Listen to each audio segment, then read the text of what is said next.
person say, what good is my life? Funny how a breaking heart can make me start to say, what good is my life?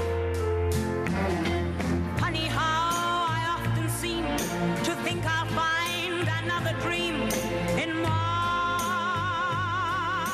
life, till I look around and see this great big world is part of me and my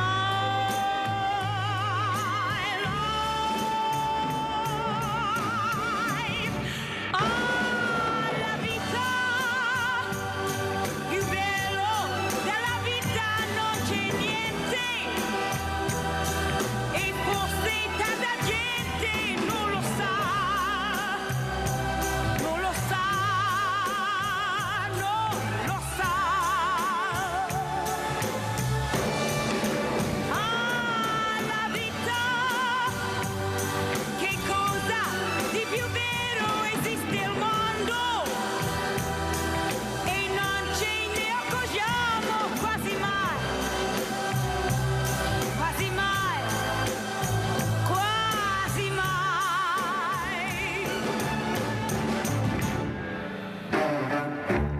Sometime when I feel afraid, I think of what a mess I've made of my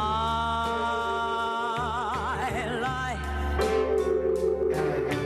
crying over my mistakes, forgetting all the breaks I've had in my life. I was put on earth to be a part of this great world, is me and my life. Guess I'll just add up the score and count the things I'm grateful for in my life. Ah, la vita, più bello della vita non c'è niente, e forse tanta gente non lo sa, non lo sa, non lo sa.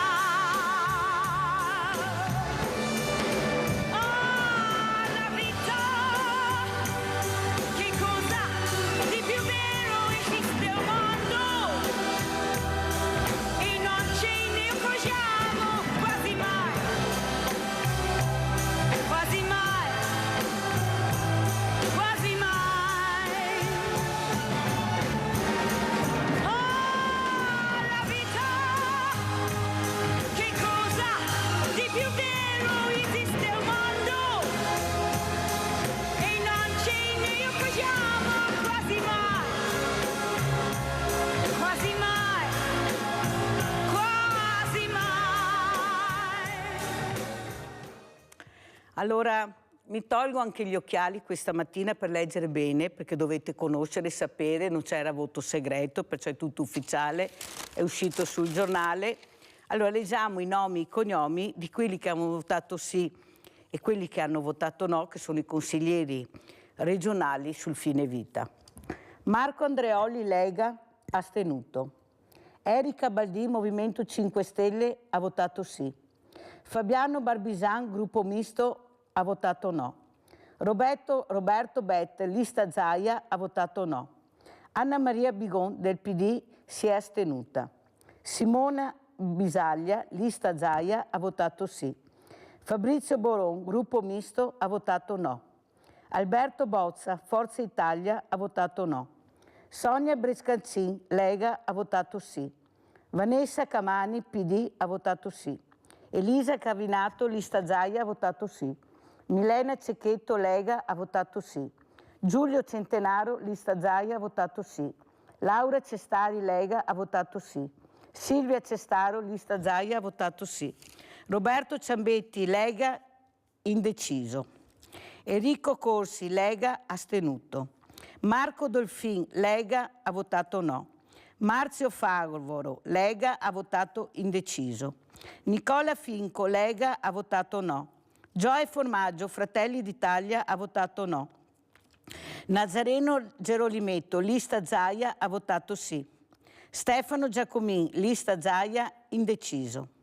Cristina Guarda, Europa Verde, ha votato sì. Arturo Lorenzoni, gruppo misto, sì.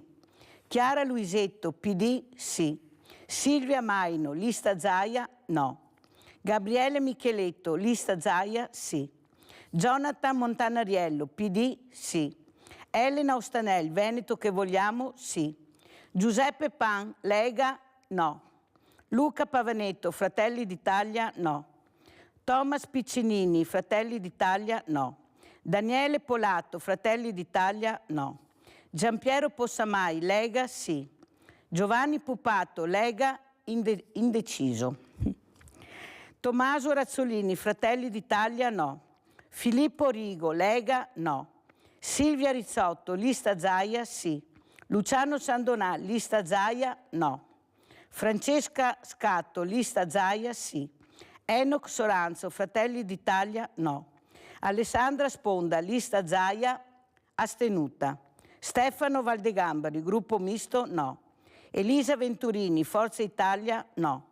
Roberto Vianello, lista Zaia, indeciso.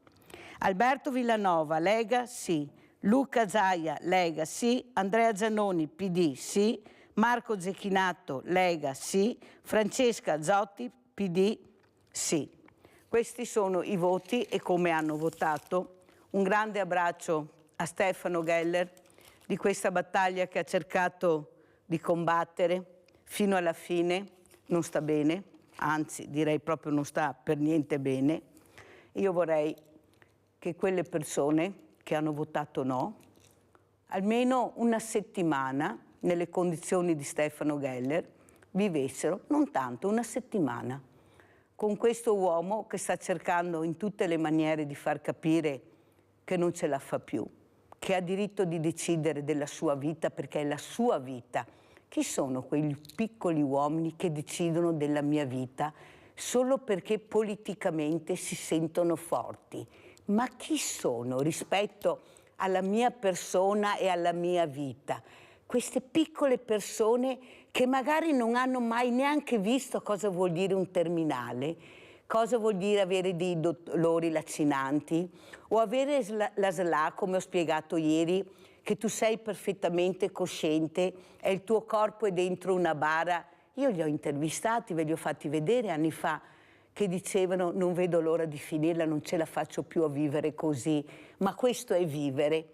Ma come si permettono di decidere della mia vita, persone che non mi conoscono, che non sanno, che non vogliono capire che questo è il mio argomento, sono io che devo decidere, perché non è che obblighi loro a fare quello che voglio fare io della mia vita. Loro sono liberi di fare quello che vogliono, ma tolgono la libertà a me di decidere.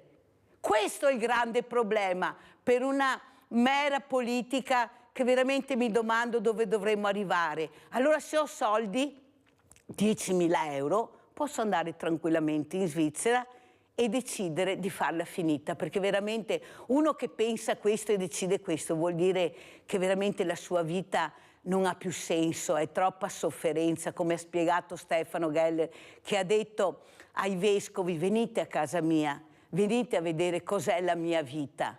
Ma nonostante questo qualcuno, e l'obiettivo sapete che lo dico sempre, è la politica. Dove mi indirizza la politica? Il buon senso di rispetto per la sofferenza.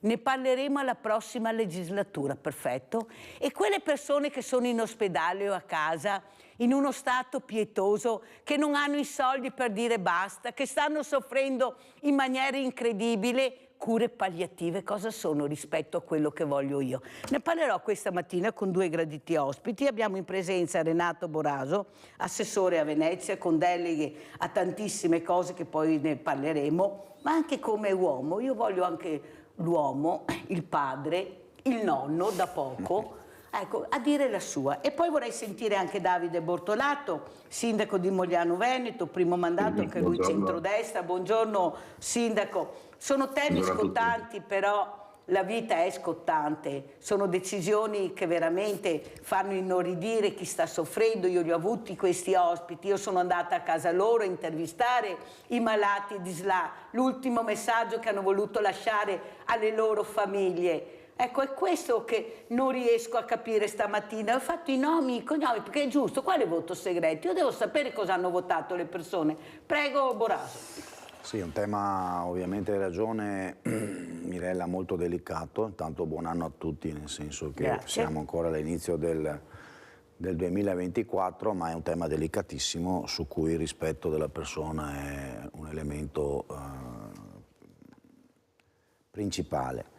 Dovremmo volare un po' più alto, come tu dici, e guardare poi ai fatti concreti. È chiaro che su questa vicenda del fine vita pesa le valutazioni di ogni persona, soprattutto chi vive, perché poi parlare da fuori è una cosa, ma viverlo, come tu hai detto, concretamente è ben altra cosa, come tu hai citato degli esempi concreti di chi ha una sofferenza H24 e che non sa più cosa fare, ed è un fatto completamente reale.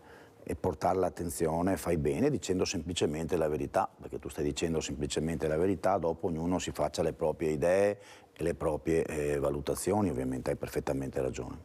Sentiamo anche il sindaco Davide Bortolato. Sindaco. Sì, buongiorno a tutti, buongiorno Mirella, buongiorno Renato. Saluti sindaco. Ecco, è una questione molto personale, molto delicata, è una questione che tocca gli animi delle persone. Ecco, c'è da dire che la legge non cambia il corso delle cose, nel senso, cioè la legge che non è passata, nel senso che c'è una sentenza della Corte Costituzionale che comunque permette il fine vita. La legge avrebbe definito bene le tempistiche, le procedure e avrebbe sicuramente aiutato chi è in queste condizioni. Però insomma c'è da dire, come ha detto anche il Presidente Zaia, che comunque oggi chi è in quelle condizioni può utilizzare questa sentenza della Corte Costituzionale e insomma far valere la propria libertà di scelta e il proprio diritto. Devo dirlo, io sarei stato un po' indeciso, perché sono proprio questioni, anche in questi giorni ci ho pensato, ma io cosa avrei fatto? Perché da un lato io anche sono molto credente, cattolico, la Chiesa dice una certa cosa, che la vita va sempre rispettata, che vanno spinte le cure palliative, cioè, ecco, c'è una legge sulle cure palliative che ahimè è poco applicata, che andrebbe più utilizzata, ecco. Questo mi sento di dire, Mirella. Sì, ma quelle persone che non sono credenti ci sono, perché il mondo è fatto di tante persone, ci sono anche gli atei. Tu obblighi un ateo a fare quello che vuoi tu perché sei credente? Allora io ho avuto un parroco che mi ha detto: sai Mirella, la vita è un dono di Dio. E io ho commentato: nel momento che Dio mi dà il dono è mio, e io quel dono ne faccio quello che penso di farne. Cioè è un dono che mi regala la mia persona e sono io che devo decidere cosa fare di quel dono, perché non è più il dono di Dio, è il mio dono che Lui mi ha dato. Abbiamo Rinaldo da Venezia, vai Rinaldo! Ciao Mirella e buongiorno ai tuoi ospiti. Innanzitutto no, ci sta un spregio anche per Stefano Ghelle, che con quello che ha fatto che il figlio per arrivare a fare sta roba, gli auguro rispetto neanche di Ghelle, gli ha solo da vergognarsi, perché come che dice il sindaco di Moian, è a vita, è il signore, non è vero, è a vita, quando che è vita, quella non è vita.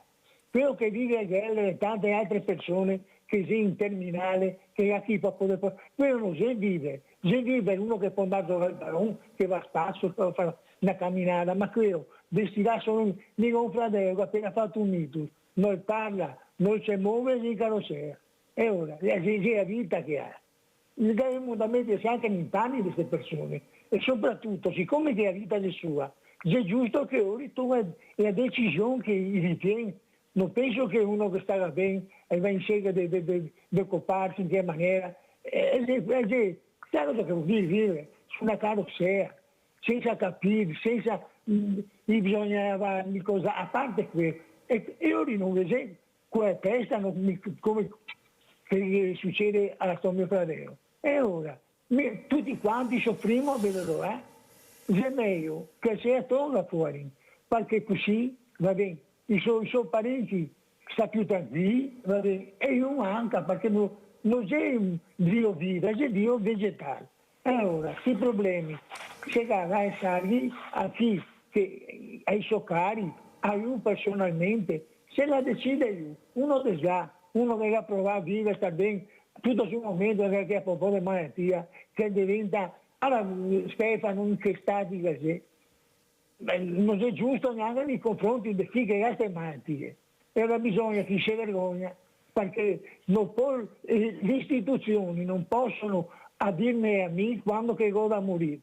Ma muore quando che bisogna che muora. Eterni, non siamo nessuno, è una battaglia persa, perché moriamo tutti, schei, non schei, professori meglio, tutto quello che ti vuole, tutti i primi spaghi. Mettiamoci una mano sulla coscienza e accompagniamo nel suo ultimo stare nella terra un piantino tranquillo, lì anche le sue famiglie. Ciao Mirella e buongiorno ai tuoi ospiti. Grazie.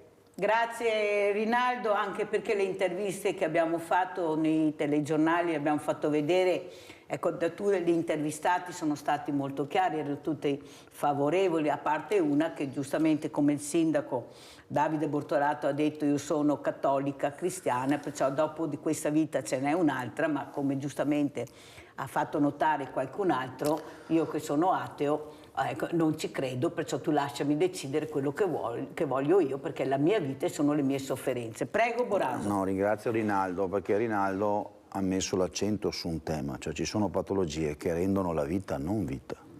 E noi non possiamo far finta, adesso, al di là del riferimento alla fede, eccetera, ma qui ci sono veramente delle situazioni di patologie che rendono, come ha detto bene Rinaldo, la vita non vita. E quindi hai ragione quando dici dammi la possibilità forse a un certo punto di poter scegliere. Non in maniera casuale, ma su alcune vicende. Forse una riflessione più attenta, per carità, dopo è chiaro che il Consiglio regionale in democrazia ci sono i voti a favore e i voti contro e il risultato è i voti contrari hanno superato i voti favorevoli. Tu fai bene a dire siamo in democrazia, ho letto il risultato finale, però non dobbiamo solo, sì, il sindaco di Mogliano che saluto, ringrazio, ha detto bene c'è la sentenza della Corte Costituzionale, però non dobbiamo far finta che non ci sia il problema, perché il Consiglio regionale di fatto ha glissato di fronte a un problema, perché ha detto bene Rinaldo, ha citato il caso del fratello. Ci sono situazioni che se tu non le vivi, cioè patologie in cui la vita non è più vita. Allora vedi, tu sei seguita da tante persone anziane che io vorrei, approfitto anche per ringraziare tutte le tue telespettatrici e telespettatori che spesso sono anziani, persone in pensione, che sanno cosa vuol dire la difficoltà della vita quotidiana. Saluto Beppa che è una tua telespettatrice, ma persone che sanno che hanno una certa età, che hanno la pensione risicata, che hanno anche delle difficoltà da patologie e sanno cosa vuol dire la sofferenza, persone che hanno fatto il nostro Veneto.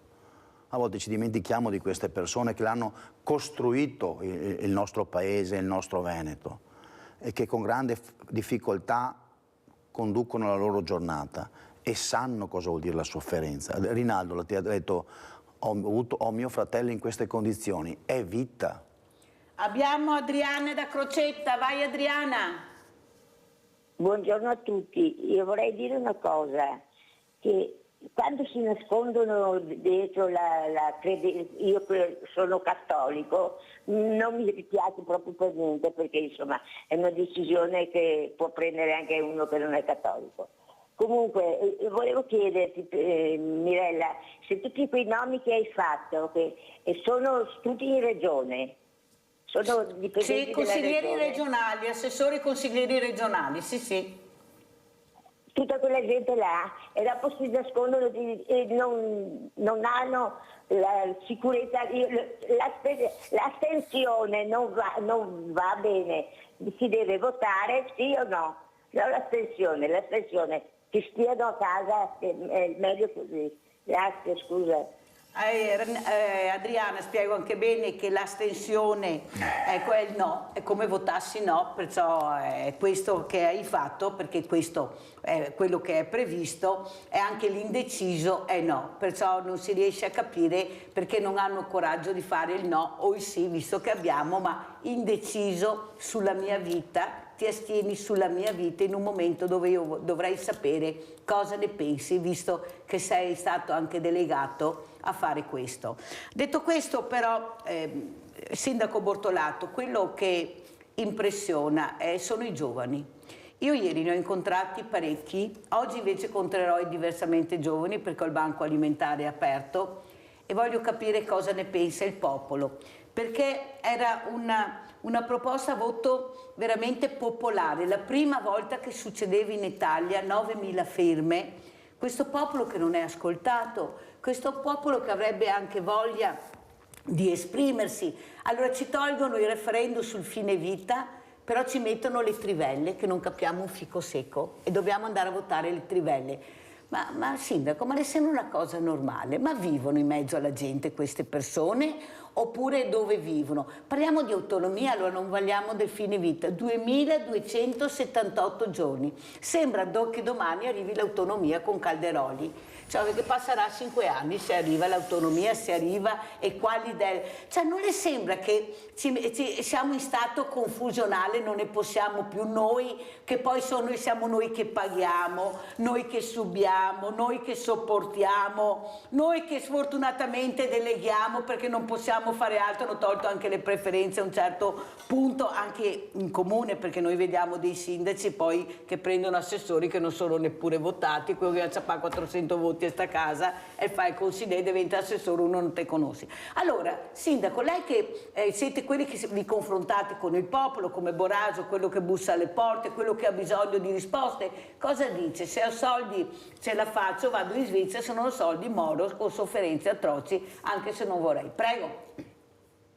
Sì, non serve andare in Svizzera, insomma, dicevo prima, c'è questa sentenza della Corte costituzionale che permette, insomma, il fine vita, ecco. Io auspico che ci sia, appunto, hanno detto. No, ma lo spieghi bene, Sindaco, perché guardi che ecco, viene fuori confusione.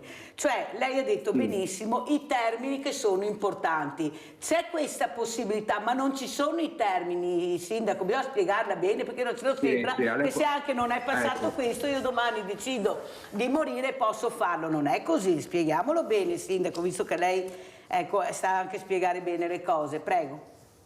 Certo, ecco, il mio auspicio è che adesso la legge dovrebbe tornare in commissione e quindi in qualche modo verrà ripresa. Io auspico, insomma, in un approfondimento del tema. È un tema difficile dove se pensiamo alle tante persone che stanno soffrendo è la scelta più naturale a un certo punto.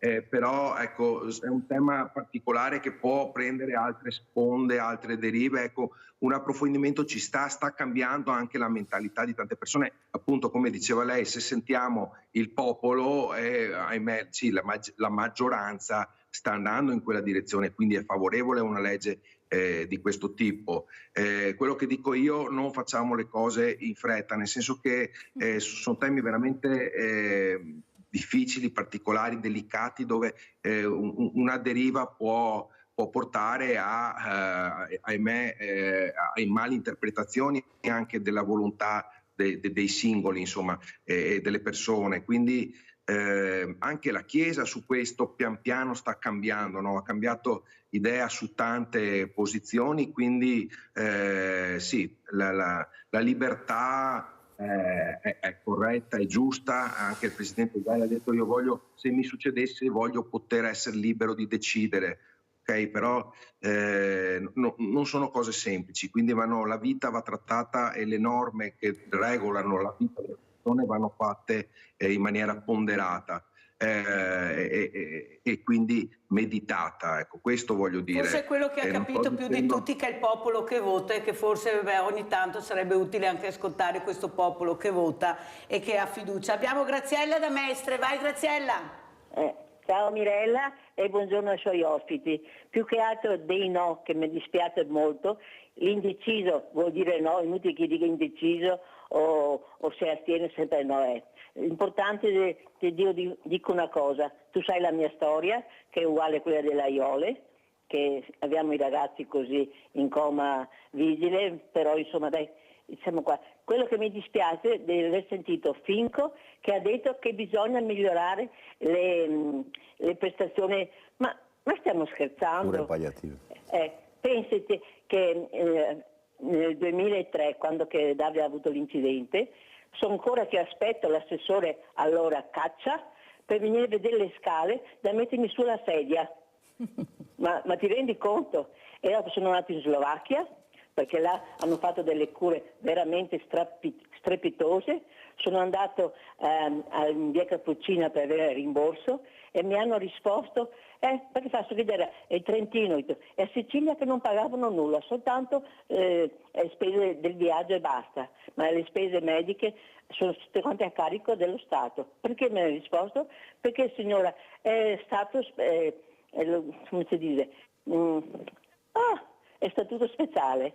Allora sa cosa ho risposto alla vorrà dire che io e mio marito andremo nel Trentino con Davide. Sa cosa mi ha risposto? Signora, fa bene, così cambia anche aria. Questo è il sistema nostro qua, a Mestre specialmente. E mi hanno risposto, lo dico sinceramente al dottor Lazzari, che da noi non c'è la cultura per questi ragazzi e quando senti queste cose qua ti fanno cadere le braccia proprio. Quindi mi dispiace per quei no, perché sono delle situazioni che sono veramente più gravi delle nostre, però credimi, Mirella, quelli che dicono così devono stare, come dici te, una settimana insieme con quelle persone, giorno e notte. Ciao Mirella. Ciao Graziella, un grande abbraccio per supportare questa battaglia infinita non solo di Stefano Geller ma di tutte quelle persone che stanno cercando di dare dignità alla vita. Questa è dignità alla vita e alla persona che va rispettata. Allora, Assessore Boraso, ecco, come ha sentito anche Graziella, ecco, poi ti confronti con delle persone che la realtà... Graziella è un altro esempio, era quasi commossa nell'esprimere il suo punto di vista, che spiega cosa vuol dire vivere con una situazione, un caso difficile. Ecco, troppo spesso purtroppo a volte la politica, lo dico anch'io, mi ci metto anch'io, siamo a volte lontani dalla realtà. Io cerco sempre di andare al mercato per capire e parlare con la gente. Anche ieri ero su un centro medico della ASL e sentivo le opinioni delle persone, perché poi da lì capisci il sentimento delle persone che alle 8 di mattina vanno lì a fare, tutti anziani, a farsi l'analisi del sangue, cosa sentono, cosa soffrono, cosa vorrebbero. Esatto, ma vedi, c'è un tema, tu hai detto, no? Cioè, qua siamo a 2278 giorni. Come può essere che la gente che ha votato il referendum ci creda? Ma oggettivamente lo dico per la stima e per l'affetto che ho con Luca Zaia, e per Luca Zaia mi piacerebbe che facesse anche il sindaco di Venezia. Ma come possiamo pensare, lo dico, che la Graziella, l'Adriana, Rinaldo, tutte le persone che ti guardano possono credere a un referendum dopo 2278 giorni, oppure che li inviti a fare un altro referendum. Io cito solo quelli per la divisione Venezia-Mestre, ne hanno fatti 5, 6, cioè è una roba che è evidente che la gente non ha, poi perde fiducia nel sistema. Certo, ha ragione il sindaco di Mogliano, c'è un tema delicato questo, delicatissimo quello del fine vita, però in un momento in cui 9.000 persone raccolgono le firme, portano una legge all'attenzione, poi approfondiamo, miglioriamola, ma uno deve prendere una posizione, perché la famosa che la gente l'ha capita, dire indeciso o astenuto, è chiaro che non è, cioè uno deve prendersi anche la responsabilità. Iniziativa popolare, pensate, iniziativa popolare. Io capisco, io dico siamo nel 2024, il mondo sta cambiando rapidamente, si parla pensa a quello che è stata l'evoluzione tecnologica negli ultimi 20 anni, adesso si parla addirittura di intelligenza artificiale, eccetera. Credo che discutere anche su certe patologie invalidanti, dove, come ha detto bene Rinaldo e la stessa Graziella, la vita non è più vita di queste persone. Ora, per carità, credo che la politica con la P maiuscola deve prendersi la responsabilità di decidere, anche su temi che magari erano impensabili, Mirella, 20 anni fa, ma oggi la gente si ripone, altrimenti la gente non avrebbe firmato per questi. Magari 15 anni fa nessuno raccoglieva le firme per questo tema, mi segui? Sì, sì. Ma oggi dobbiamo, e la politica con la P maiuscola ogni tanto deve prendersi le sue responsabilità. Romina da San Donato, poi andiamo in pubblicità. Ciao Romina. Ciao. Pronto? Sì, mi senti Mirella? Sì, adesso ti sento Romina, prego. Sì. Ciao. Allora, io sto seguendo appunto la tua trasmissione, tu sai la mia situazione, tu sai cosa mi è capitato e tutto quanto. Hai detto una cosa molto importante, ascoltiamo questi giovani e l'altra cosa è perché noi non possiamo essere ascoltati prima che i consiglieri o tutto quanto la regione prenda in considerazione alcune cose. Io ti dico una cosa, tu lo sai, io sono malata, sto lottando contro dei tumori e certe volte ogni giorno ne esce sempre qualcuno e ogni giorno mi stanco. Posso decidere io, visto che ho perso un figlio in un incidente, se continuare questa battaglia che magari può anche non portarmi a nessuna soluzione e magari poter vivere questi momenti in serenità, visto che ho già tanta sofferenza? Allora io dico e chiedo veramente a tutti i parlamentari, anche ai consiglieri, a tutti quanti, ascoltate prima noi, poi mettetevi a tavolino e decidete, perché la vita, è vero, è mia e non è di nessun altro e la decido io come la voglio vivere e come voglio che si concluda, se in serenità oppure stando lì su un letto a soffrire. Grazie Romina, grazie, un grande abbraccio Romina, sai che ti sono molto vicina anche tu con queste battaglie infinite che stai cercando di portare per avere giustizia, quella giustizia che non si sa come arriva, se arriva e quando arriva, è come il fine vita. Parleremo nella prossima legislatura. Pubblicità.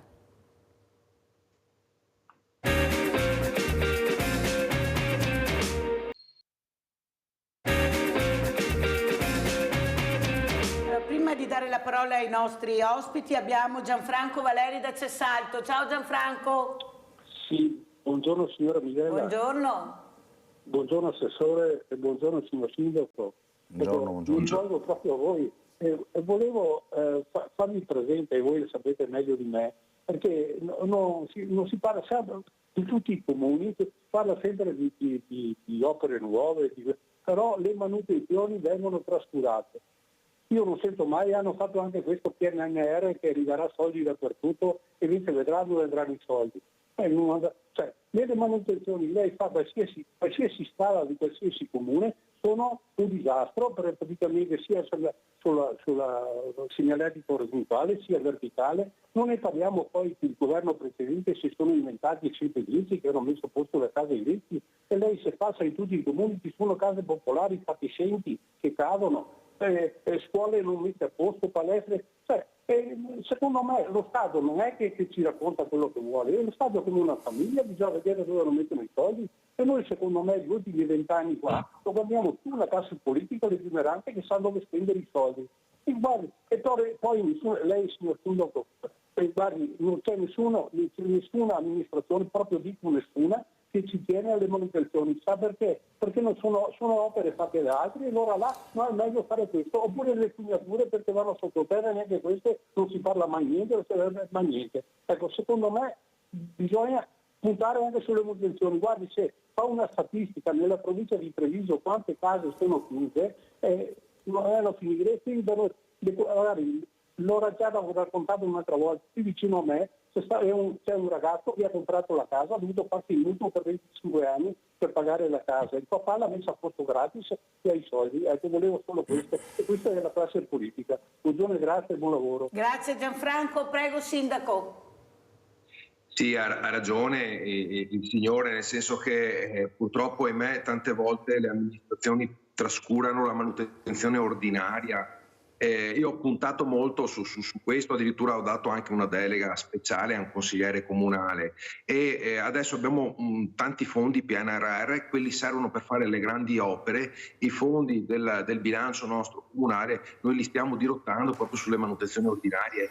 Non è semplice perché servirebbero veramente tante risorse. A Mogliano, nel nostro piccolo, abbiamo comunque 200 chilometri di strade, abbiamo chilometri di marciapiedi, abbiamo un sacco di verde da manutentare e stiamo mettendo risorse, però comunque vedo che non è semplice, continuano ad arrivare richieste e quando mi fermano per strada metà delle volte per dirmi sindaco guarda che c'è quella manutenzione ordinaria, quella buca, quell'erba alta, non è semplice ma è importante assolutamente puntare perché poi una città ben sistemata, decorosa, è una città bella che allontana il degrado, una città più sicura, una città che è illuminata sicuramente allontana i reati, quindi ha ragione il signore, bisogna spingere sempre di più sull'ordinario, sulle manutenzioni ordinarie, è fondamentale questa cosa.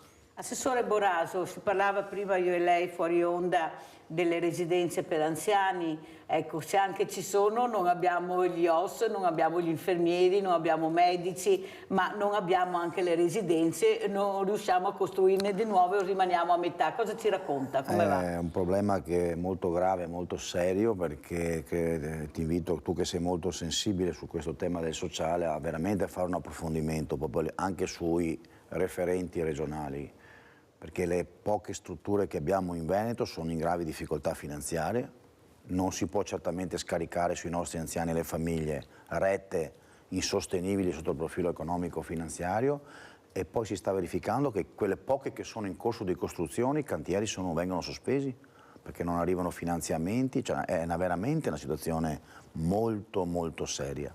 Tra l'altro è un'analisi, la nostra società invecchia, c'è un aumento dell'età media, ma il tessuto familiare spesso non ci sono più figli o ne hai uno, quindi veramente dobbiamo anche leggere il cambiamento della nostra società ed essere pronti a dare le risposte adeguate. È un tema che è veramente molto delicato.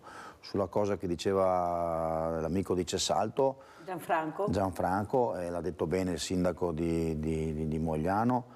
Nel caso di specie io sono anche assessore alla viabilità e alle manutenzioni, Mirella, abbiamo la città di Venezia 1200 km di strade, ti lascio pensare cosa vuol dire in termini manutentivi, noi abbiamo messo mediamente circa 6-7 milioni di euro sulle manutenzioni, abbiamo individuato un'impresa che segue, ma il territorio è enorme, è chiaro che più risorse hai e più collaboratori hai, l'elemento della manutenzione è fondamentale, perché a volte anche una segnaletica ben sistemata, la buca, la cartellonistica, eccetera, la pista ciclabile in ordine, è fondamentale per salvare le vite. E questa è, poi tu lo sai, con la vicenda che è capitata in città con quel bus che è successo, è chiaro. E la macchina l'altro giorno, per fortuna che si è... Dopo io lo dico e lo ripeto anche qui davanti alla tua trasmissione, è chiaro che tutti dicono bisogna mettere gli autovelo, ma la prima cosa, cerchiamo di rispettare, lo dico per tutti i nostri amici del Veneto, rispettiamo i limiti di velocità. Ci sono persone, ci sono bambini che frequentano il marciapiede, gente che va a scuola, anziani che vanno a fare la spesa. Cerchiamo di rispettare, ma dove io anche ma prima dove venivo. Corri tu? Allora, il tema è il rispetto, poi c'è la sanzione, ma dopo alla fine la prima cosa è che noi siamo tutti con la patente, ci metto anch'io, dobbiamo rispettare i limiti, avere il rispetto degli altri. Dopo è chiaro che ci vogliono risorse, ha ragione il sindaco di Mogliano e il PNR ha finanziato grandi opere. Abbiamo Iole da voi Uganeo, ciao Iole cara. Buongiorno Mirella, ciao, buongiorno agli ospiti. Senti Mirella, volevo dirti una cosa, per quanto riguarda quello che state parlando e quello che ha detto anche la Grecella, mamma di Davide, Sì. È vero, noi abbiamo una situazione precaria e tu lo sai, in tutti i sensi, la mia salute se ne sta andando sempre di più e io ho il problema di risolvere con Romano andando avanti. Questi signori che sono lì seduti e decidono per tutti, si rendono conto che per questi ragazzi che hanno salvato la vita poi li hanno semi abbandonati? per avere una Spiega, Iole, carrozzina perché di forse i miei fatica. ospiti non conoscono il tuo caso, un caso che noi abbiamo anche aiutato, supportato come famiglia di Sveglia Veneti, di Rete Veneta. Spiega, Iole, cosa stai vivendo e cosa è successo alla tua famiglia. Allora, io 21 anni fa mio figlio ha avuto un incidente, un grave incidente, adesso sono a casa in coma vegetativo da 21 anni, da 20 anni. Il problema è che questi, come ti ho detto, e naturalmente abbiamo passato il calvario della rianimazione a Padova, poi l'Iso di Venezia, poi siamo stati a Montagnana per riuscire a gestire la casa, per metterla in situazione di portare a casa Romano. Abbiamo cercato anche all'inizio di vedere se sulla casa si poteva mettere su una pedana, però la pedana costava soldi, io non ce li avevo, ci davano qualcosa, ma ci davano talmente poco che se non ce li hai, inutile che tu mi dai 10, se me ne vogliono 30, che altrimenti dove li trovo? E non li trovo, non ce li ho, non li trovo. Quindi salvare questi ragazzi che diciamo sono già morti, perché sono morti poveri, e poi abbandonarli è una cosa ferma, terribile. ferma Iole, ferma, perché stai dicendo delle cose talmente serie e importanti. Sì. Qui sta parlando una mamma di suo figlio che è là vicino a lei mentre sta parlando, immobile su un letto vegetativo, lei in sedia a rotelle, per fortuna che ha trovato una stanza della parrocchia, perché gli hanno portato via anche la casa. Ma no, perché bisogna spiegarle bene le cose. Io sono stata anche dal sindaco, sembra che il sindaco riesca a far tutto, poi mi chiama Iole, 0 assoluto sotto 0. Ma neppure da l'ULSS non ha risposte, non arriva niente. E lei è da sola in carrozzina con questo figlio che vegeta, come ha detto lei, ha sentito il sindaco 20 anni. Cosa ha detto? 21 anni che lei accudisce questo amato figlio. Sentito Boraso? 21 anni di sofferenze senza l'aiuto di nessuno. Vorrei che questi consiglieri che fanno presto a farsi no andassero da Iole a vedere. Perché non vanno? Ve l'ho fatto vedere il caso di Iole, ve l'ho fatto vedere, l'avrete visto il caso di Iole e di Romano sul letto, che ho detto Romano, ti giuro che ti darò giustizia. Ho messo lo studio Pavanetto a vedere di aiutare questa situazione, ma vi rendete conto questa mamma in sedia a rotelle che da 21 anni che assiste il figlio e non ha l'aiuto di nessuno, questi paparapà bla bla bla bla bla? Vai Iole, no, perché è giusto anche spiegare la storia, Sì, hai ragione Mirella, ma ci vorrebbe una giornata per poterla fare, non puoi so. su poco fare tante cose. E come ti dicevo, il problema è che qualsiasi cosa tu vuoi per Romano o serve a Romano, non c'è più, prima c'era qualcosa, adesso non c'è più niente. Adesso per avere che ti aggiustino la carrozzina è una lotta. Adesso lui ha un materasso che prima aveva un Imbus che andava bene, non ha mai avuto piaghe per 20 anni, ora non lo fanno più perché non lo comprano più perché costa troppo e quelli che c'erano allo vecchio li hanno ritirati. Il materasso che c'è adesso sta facendo cominciare a fare delle piaghe. Adesso dovrò cercare in qualche modo di comprarmelo, perché non te lo danno. Il sindaco. Non c'è e non te lo danno. Ma il sindaco che è venuto anche in trasmissione che ha detto che sta facendo il massimo, cosa vuoi dire Iole? Del sindaco, guarda, non voglio stendere un velo proprio perché se mi metto a parlare parlo troppo e poi dicono che sono la terrorista, quindi è meglio star zitti. Che già mi hanno minacciato di non mandarmi più l'assistente domiciliare, perché rompo troppo, hanno detto. Ecco, in effetti quando uno poi chiede giustizia dice che sei una rompiscatole. Il sindaco ha sentito, lei è una brava persona, una persona per bene. Io le ho proposto anche un caso che però non riesco a risolvere, di quella ragazza che ha tentato 2 volte il suicidio, è nel suo comune il sindaco, però non ci vedo chiaro, sindaco, l'ho sentita anche l'altro giorno, ma questi la manda a lavorare durante la settimana 3 ore, 1 ora da una parte, 1 ora dall'altra, 1 ora stata per 2 lire, per non dire 2 euro, ma sindaco, ma si può continuare a vivere così con questi traumi di queste persone? Ma si può, sindaco? Questi avvocati di sostegno che non sai se ci sono o si fanno, perché a sto punto non so più cosa dire. Questo ha tentato 2 volte il suicidio, sindaco, ma vogliamo capire che dobbiamo fermare, dopo diciamo e parliamo come dice Iole. Prego sindaco, poi sentiamo Boraso. Sì, le situazioni purtroppo di disagio sono tante e saranno sempre di più, perché l'altro giorno mi hanno passato i dati dell'andamento demografico anche nel mio comune. Nel 2023 sono nati 175 bambini contro i 200 che nascevano fino a 2 anni fa, eravamo sempre sopra i 200, abbiamo una società sempre più anziana si parla addirittura di quarta età, quindi tutte queste persone, tutti gli anziani vanno ad aggiungersi a chi ha problemi di disabilità e probabilmente, ecco, tante volte non per giustificare il sindaco o i sindaci, ma servirebbero delle misure più strutturali, perché c'è bisogno di tanti fondi. Ad esempio sul PNRR pochi fondi sono andati per quanto riguarda il sociale, gli aiuti sul sociale. Noi nel nostro piccolo, anch'io cerco di dare il massimo, abbiamo aumentato, ad esempio nel mio bilancio, in 5 anni abbiamo aumentato del 16% le risorse che vanno per l'assistenza domiciliare, per tutte le spese che vanno sul sociale, che alla fine non sono spese ma sono investimenti, sono cose importantissime che cambiano la vita delle persone. Poi tra l'altro c'è sempre anche un disagio psicologico sempre più pesante, più importante. Qui a Mogliano abbiamo un centro di salute mentale e il primario mi dice: guarda, abbiamo sempre più pazienti purtroppo, perché il Covid ci ha segnato, ha lasciato nei nostri animi, nelle nostre menti pesanti rimasugli, insomma, che poi adesso vediamo come persone in difficoltà dal punto di vista proprio psicologico. Quindi il tema sociale assolutamente va portato avanti e i comuni vanno anche aiutati in questo, non possono essere lasciati da soli. Io ho la fortuna, ho addirittura aumentato il numero delle mie assistenti sociali per dare più aiuto su questa cosa. Non so se avete letto, molto bella, con ISRA adesso abbiamo all'interno del progetto assistenza domiciliare, dove seguiamo tanti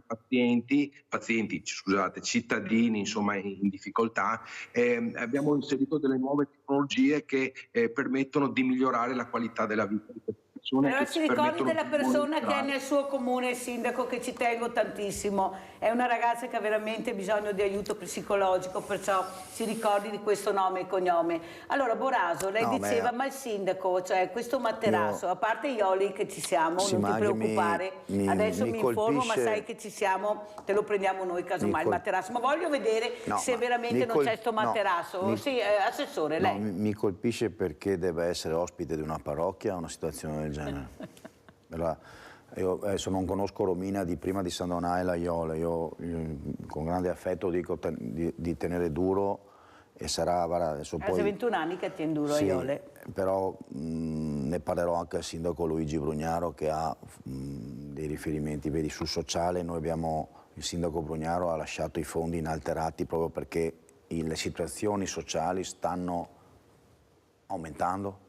Cioè i casi per gli anziani, l'assistenza domiciliare, non è che qui la gente va meglio, ma in questi ultimi 10 anni, però casi come quello della Iole mi piacerebbe veramente se mi dai la possibilità di approfondire, perché non capisco perché il Comune non ha messo a disposizione una struttura in cui ci sia la Iole, addirittura in carrozzina la Iole al figlio in queste condizioni, adesso per carità. È chiaro che un comune piccolo ha purtroppo a volte meno risorse di altre situazioni, infatti ne parlerò anche al sindaco Luigi Brugnaro perché sinceramente resto esterrefatto, però se poi mi dai la possibilità cerco di capirlo. Grazie Assessore. Livio da Padova, vai Livio. Mirella, ciao. Un saluto all'assessore Boraso e anche al sindaco. Dunque, adesso allora cosa succede? Per un voto solo hanno vinto i no.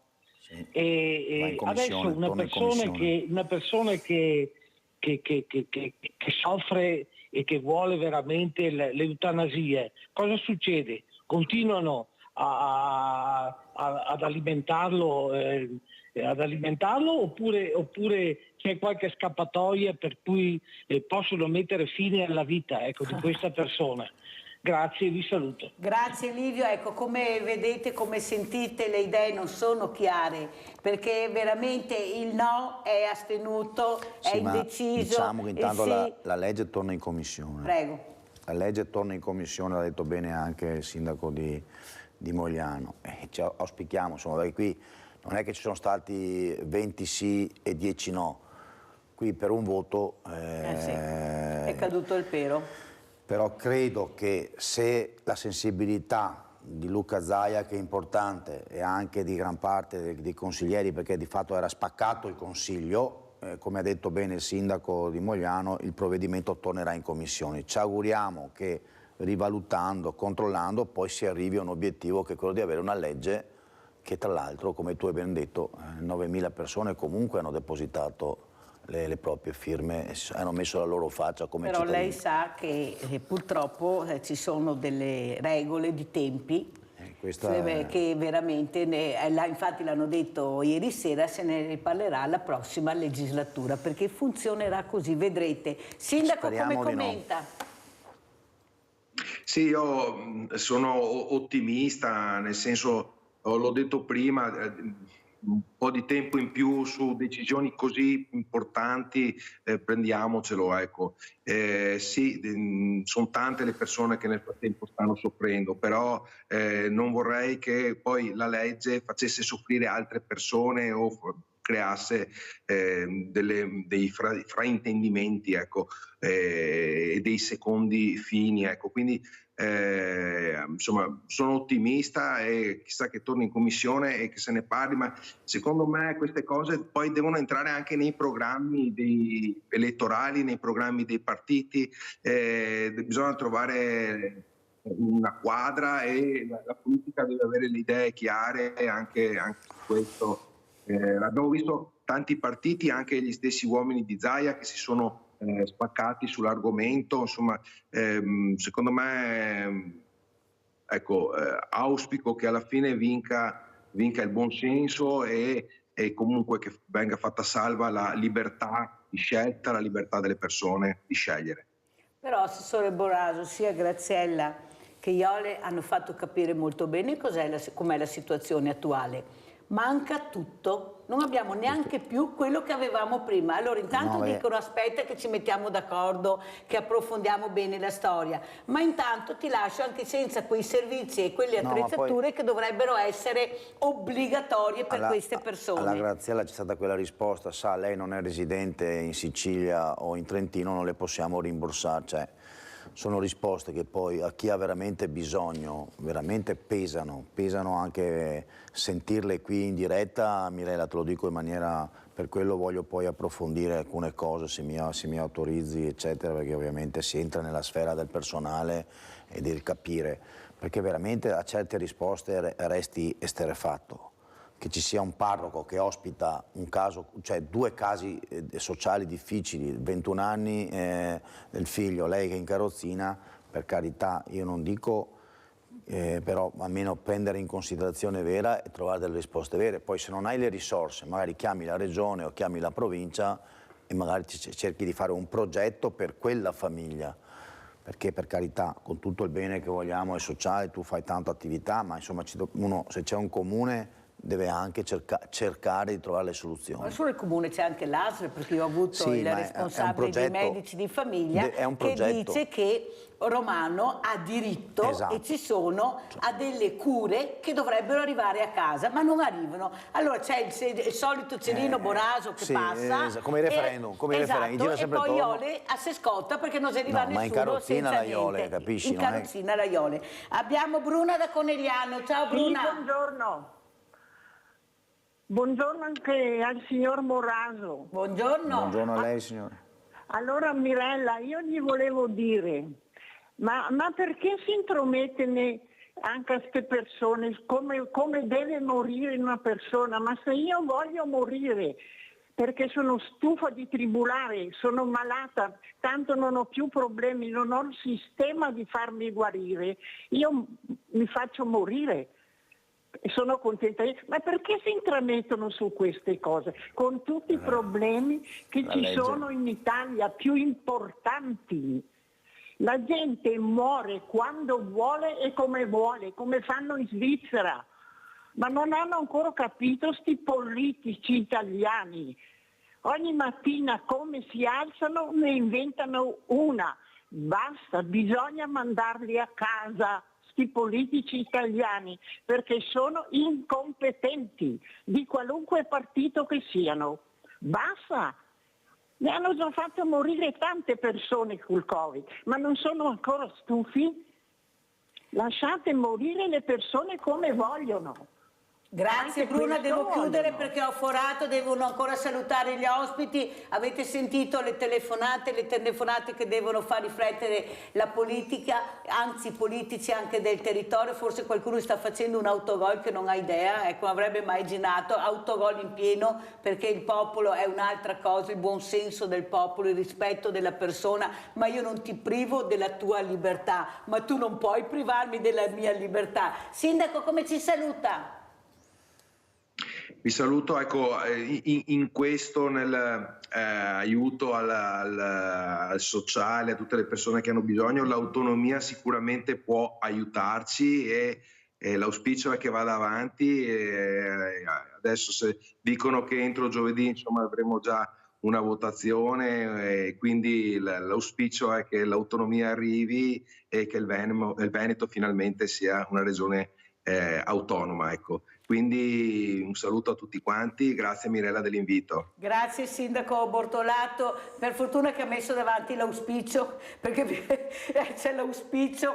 Allora Boraso, come ci saluta Assessore Boraso? No, saluto ovviamente il Sindaco di Mogliano, ma saluto tutti i tuoi telespettatori e telespettatrici, fatti di anziani, casalinghe, persone che sanno cosa vuol dire vivere la quotidianità e la difficoltà. Quindi un grande abbraccio a tutte queste tue persone che ti guardano, e so che ti guardano, perché questi sono quelli che hanno fatto il nostro Veneto e che lo fanno tutti i giorni con grande sacrificio e grande difficoltà.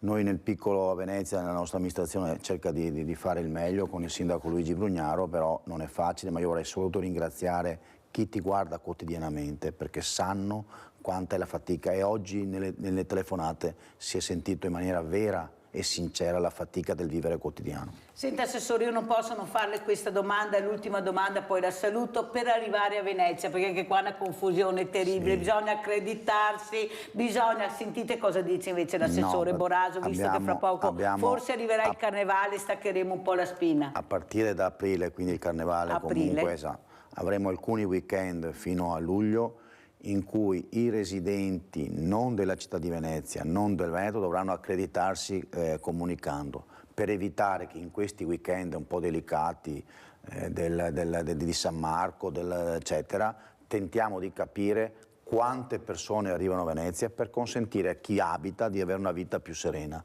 ma anche a chi fa commercio, perché quando hai le calle piene non vendi nulla, cioè è un caos totale. Cerchiamo in maniera sperimentale, con calma, perché capiremo quanti ne arrivano, quanti non arrivano da fuori, però calma, cioè un residente della città, chi viene a lavorare o chi è residente del Veneto non ha grandi vincoli se non capisci di passare sotto un portale dove ti smarchi, ti dice sono numericamente, non pagherà nulla il Veneto, il residente, e chi viene per lavoro o per studio, perché abbiamo anche lavoratori, pensa a tanti migliaia di studenti che frequentano la Venezia, sono migliaia gli studenti che arrivano per motivi di studio, ma anche chi viene per motivo di lavoro.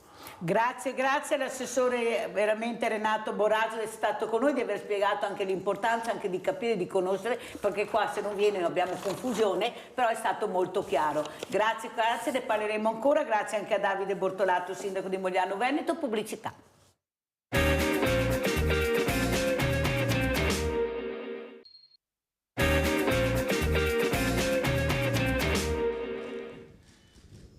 Non avendo conosciuto di persona Monsignor Stella, ho cercato di ricostruirne la figura pastorale e umana a partire dalle testimonianze e dalla documentazione che sono riuscito a raccogliere.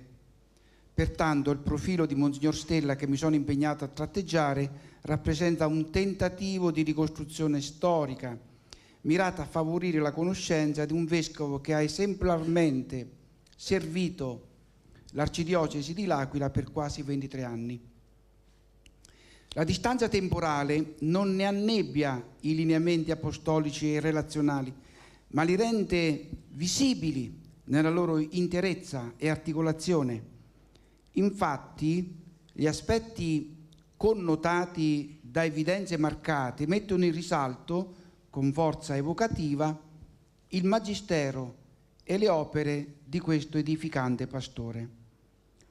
Appare una personalità forte e compatta, coerente e perseverante. Mostrava un carattere sempre composto e controllato, a tratti poteva sembrare severo e tendenzialmente riservato, ma il suo puntare sull'essenziale nei rapporti interpersonali racchiudeva un forte sentire. Questa ricchezza di vibrazioni emotive traspare nei suoi scritti, in cui, insieme alla autorevolezza del maestro, compare l'affetto commosso del padre. In particolare il saluto d'ingresso e la lettera di commiato rivelano l'animo di quest'uomo di Dio, la sua visione di Chiesa radicata nella parola e la passione apostolica con cui ha amato la comunità cristiana. Possedeva una ampia cultura in campo umanistico e una solida preparazione in ambito teologico. Da questo deposito attingeva idee ed orientamenti.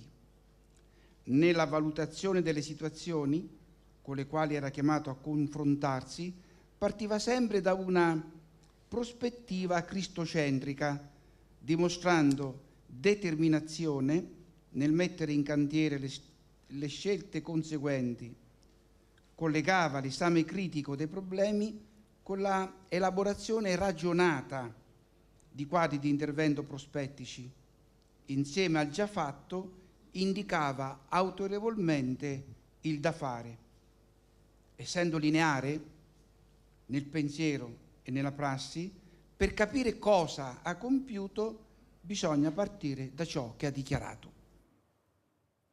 Abbiamo sentito questa commemorazione dell'arcivescovo Costantino Stella da parte di persone competenti, e ringrazio veramente Marco Zabotti, direttore scientifico Istituto Diocesano Beato Toniolo di Pieve di Soligo, di fresca nomina, oltretutto complimenti Zabotti, per capire l'importanza di queste figure che hanno fatto anche la storia della Chiesa, la storia della cristianità, del cattolicesimo, che sono dei padri di famiglia, però con l'attenzione alle persone, ecco, il buon padre di famiglia. Saluto anche il professor Matteo Orlandini, collegato con noi da Roma, esperto di welfare e sociologia, welfare aziendale, politiche familiari. Grazie veramente professore Orlandini di essere con noi, veramente grazie. Allora, direttore Zabotti, volevo proprio parlare di queste figure importanti che noi continuiamo a sentire, ad ammirare, ecco, questo Papa che cerca anche di rinnovare, di avere una visione più ampia, come diceva, come dalle parole che abbiamo sentito. Prego Zabotti. Sì. Buongiorno a tutti, io ringrazio molto per l'invito ed è un'emozione anche rivedere insomma, i tratti di questa cerimonia del 22 ottobre scorso. Proprio avete visto anche il gonfalone, la città di Pieve di Soligo. L'arcivescovo Costantino Stella, che tra l'altro è zio del cardinale Beniamino Stella, altra figura eminente, straordinariamente importante della nostra comunità. Noi abbiamo celebrato i 50 anni della sua morte. È stato per 23 anni arcivescovo dell'Aquila. È stato, come dire, un pastore che, come avete detto, avete sentito nei tratto, ecco, in quello che diceva il cardinale Petrocchi, che oggi è suo successore all'Aquila. È stata una figura che ha portato dentro il contesto abruzzese la forza, la vitalità, la fede, l'impegno, quello che lui ha definito l'affetto immenso per la gente. E questo è, credo, il carattere distintivo, penso, no? Il segno anche della domanda che faceva Mirella, cioè, come a dire, delle figure che si stagliano ancora oggi, noi le ricordiamo, perché ricordare vuol dire mettere il cuore dentro, no? Il centro è il cuore, fare sì che la memoria, che è la vittoria della vita sul tempo, ci faccia ricordare, far vivere continuamente loro, perché sono stati esemplari.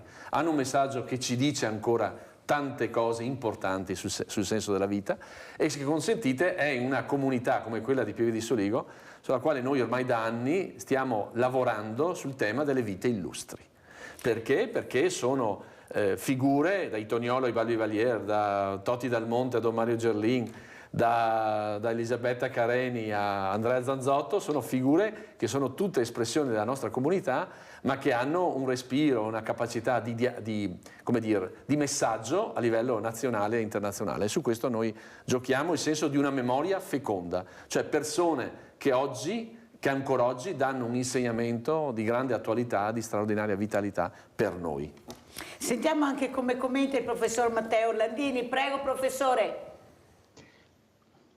Tanto grazie dell'ospitalità e buongiorno a tutti i tuoi telespettatori. Mirella, sono contento di essere qui e devo dirti che questo ricordo che avete fatto affettuoso del cardinale e del vescovo dell'Aquila ci dice proprio che le persone aspettano un affetto, come diceva il suo ospite, un affetto per la gente, anche rispetto al dibattito precedente, no? Sulla norma che ieri è stata rigettata, sul suicidio assistito. Anche le tue telefonate prima ci dicevano che le persone aspettano l'affetto, di essere curate, di essere considerate, di essere volute bene dentro ad una comunità. E questo penso sia uno dei temi che e anche la tua trasmissione rilancia e che sicuramente è un tema cardine di tutte le politiche anche sociali, anche se poi sono molto più istituzionalizzate, molto più, diciamo così, difficili di quello che vorremmo. Però il tema è proprio quello, prendersi cura, voler bene alle persone.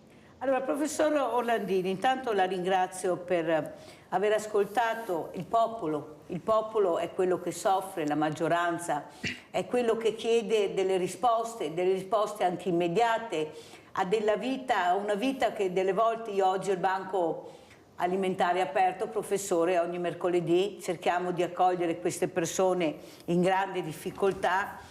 Proprio, e mai avrei immaginato, sono 14 anni che ho questo banco alimentare, l'unico all'interno di un ente pubblico in Italia, avrei immaginato di vedere arrivare delle famiglie, delle bravissime persone che hanno perso il lavoro, che stanno perdendo la casa, che hanno i figli da crescere. Ecco, queste politiche familiari, professor Orlandini, che non riesco a capire, perché arriveranno tanti soldi, dovevano essere veramente tantissimi i soldi del PNRR destinati al sociale, al terzo settore.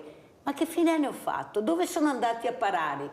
Su strutture colate di cemento che non hanno il cuore pulsante dentro, perché mancano gli operatori, e se non ci sono gli operatori non possiamo dare risposte alle politiche familiari. E allora chi se ne frega del letto d'oro se dopo non ho il medico, non ho l'infermiere che mi cura? Chi se ne frega se non riesco ad arrivare all'anziano di essere 7.000 associazioni di volontariato se poi non conosco nome e cognome dell'anziano che ha bisogno, perché c'è la privacy, che la mettono dove non serve e dove servirebbe non la mettono. Questo welfare aziendale che non si riesce a capire, tutti cercano lavoro ma dai 40 anni ai 60 non riesco a collocare nessuno, professor Orlandini. Mi dicono che ci vuole specializzazione. Ma allora cos'è che vogliono se prima non hanno fatto questo? Adesso si accorgono che mancano le specializzazioni? Prego, professore. Mirella, hai dato un'immagine chiarissima della complessità che c'è. Se ti dicessi per esempio che la spesa assistenziale italiana è notevolmente cresciuta dal 2008 a oggi, passando da più o meno 80 miliardi a più di 150 miliardi. È cresciuta molto di più della spesa pensionistica. Tu non ci crederesti perché rilevi tutti i giorni dalle telefonate dei tuoi telespettatori e dalle attività che fai che invece la povertà è cresciuta. E questo è un dato oggettivo. C'erano 2 milioni di poveri nel 2008, oggi sono più di 5 milioni. Parlavi del PNRR. Ci doveva essere una grande rivoluzione sanitaria sul PNRR, in verità sull'assistenza c'era poco e nulla perché i comparti di spesa erano più, diciamo così, infrastrutturali. E però la messa a terra non la vediamo ancora. Noi vediamo testimonianze di speranza, terza, diciamo così, contraddizione, testimonianze di speranza come quella di prima. Eppure oggi c'è una bella intervista sulla Verità del presidente del Censis che dice: gli italiani oggi sono sonnambuli.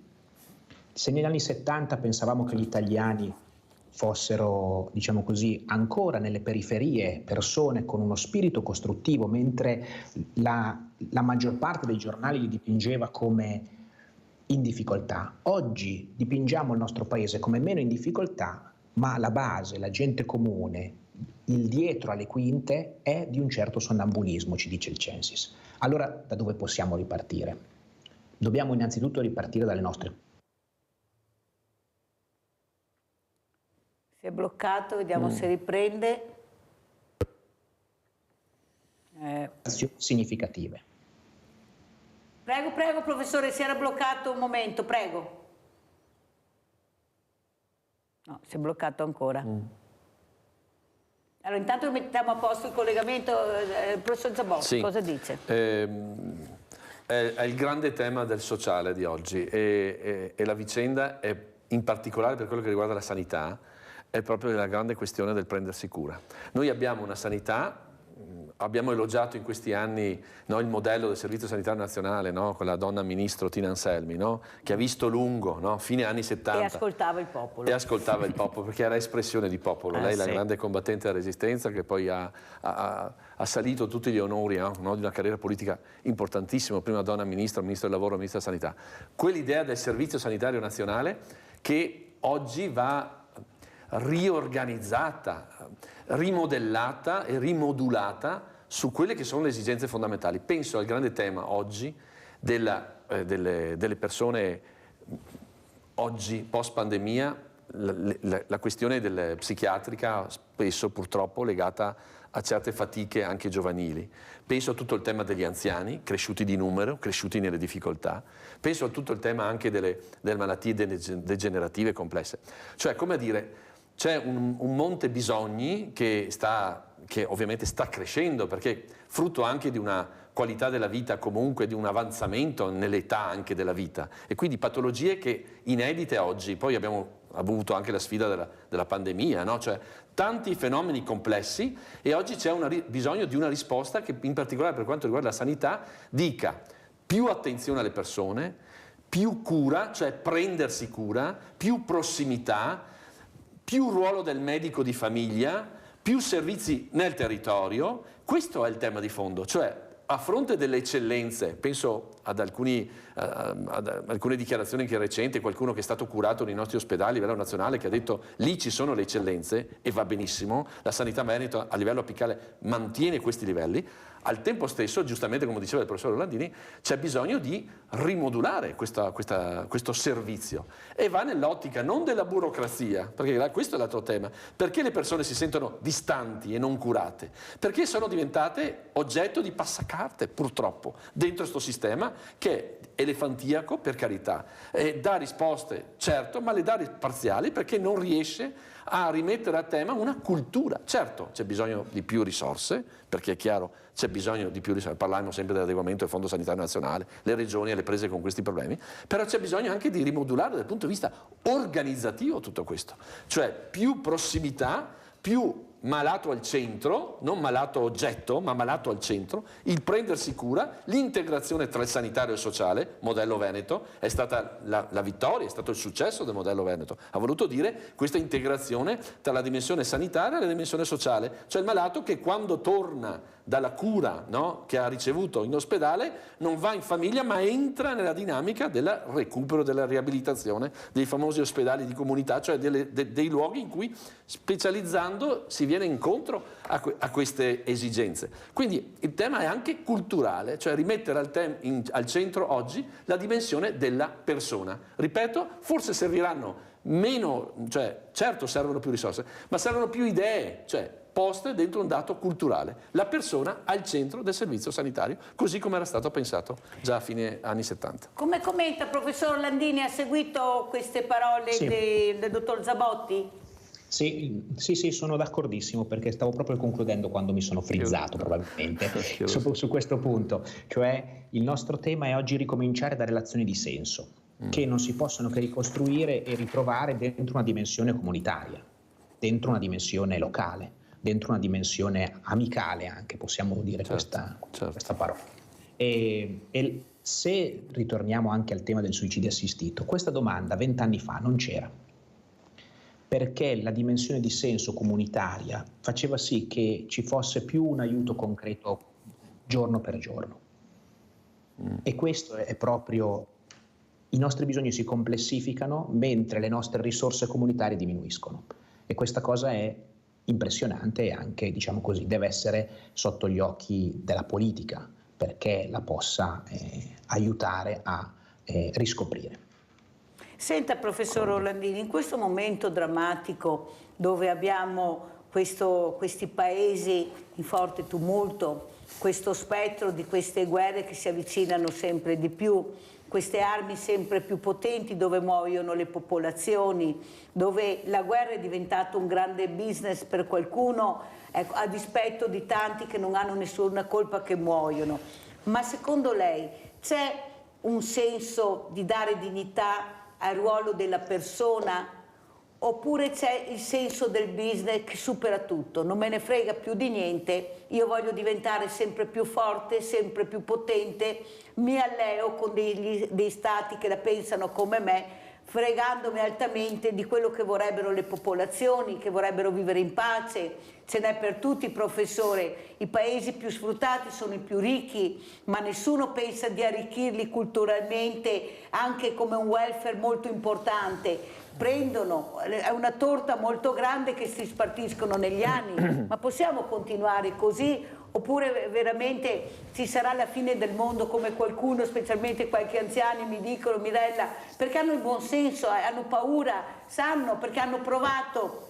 Io lo so che oggi pomeriggio qualcuno mi aspetta per dirmi: Mirella, te l'avevo detto che siamo vicini alla fine del mondo, perché il buon senso di quello che hanno provato è passato, perché loro l'hanno provata la guerra, hanno provato la distruzione, hanno provato non aver da mangiare, capiscono quelli che stanno soffrendo. Prego, professore. Mirella, riesci a cogliere sempre un punto decisivo. Il Papa chiama quello che tu stai definendo un cambiamento d'epoca, no? Non siamo in un'epoca di cambiamento, è un po' un gioco di parole logicamente, ma in un cambiamento d'epoca. E quando cambia, diciamo così, la cifra di fondo della nostra società, dell'ordine che ha retto la nostra società, è logico che pensiamo che il mondo stia finendo. Perché è vero, un mondo sta finendo. Finiscono, come dici tu, gli equilibri geopolitici, l'Occidente contro quello che viene chiamato il Sud globale, le nuove potenze, il modello capitalistico contro invece un'economia più controllata, una guerra che il Papa chiama terza guerra mondiale a pezzi, ma che tanti fanno vedere essere una guerra, diciamo così, dislocata diversamente, più geograficamente, diciamo così, localizzata, ma sicuramente siamo in questo cambiamento d'epoca. Allora tu chiedi giustamente, c'è una speranza? Questo è il grande tema del cambiamento di un'epoca. C'era la speranza alla fine della prima guerra mondiale, c'era una speranza alla fine della seconda guerra mondiale, oggi c'è ancora una speranza. Io penso che ognuno risponde logicamente per sé e questa non è neanche colpa dei politici, non possiamo dire che sia colpa della politica. Dobbiamo trovare dentro i nostri piccoli mondi, dentro questi mondi significativi, mondi vitali, io vengo da questa sociologia molto legata alle relazioni, un nuovo orizzonte di senso, perché poi piano piano questo possa trovare spazio dentro a dinamiche più grandi, perché contano ancora le persone, anche nelle decisioni fondamentali, politiche, geopolitiche, economiche, e quindi è da qui che dobbiamo ripartire. Allora, dottor Zabotti, questa figura mitica di questo Papa Francesco, di questo Papa che gira non più con la croce d'oro ma con una croce di ferro, questo Papa che prende la 500 per uscire a prendersi un disco, questo Papa che viene dalle favelas e che per qualcuno è visto come un nemico, è visto come una persona che sta dando fastidio, perché sta cercando di fare pulizia su quella ricca chiesa che lui non era abituato, con una difficoltà enorme, tanto è vero che lui dice sempre pregate per me, tanto è vero che lui come insediamento è andato subito dalle suore dove si sentiva più protetto.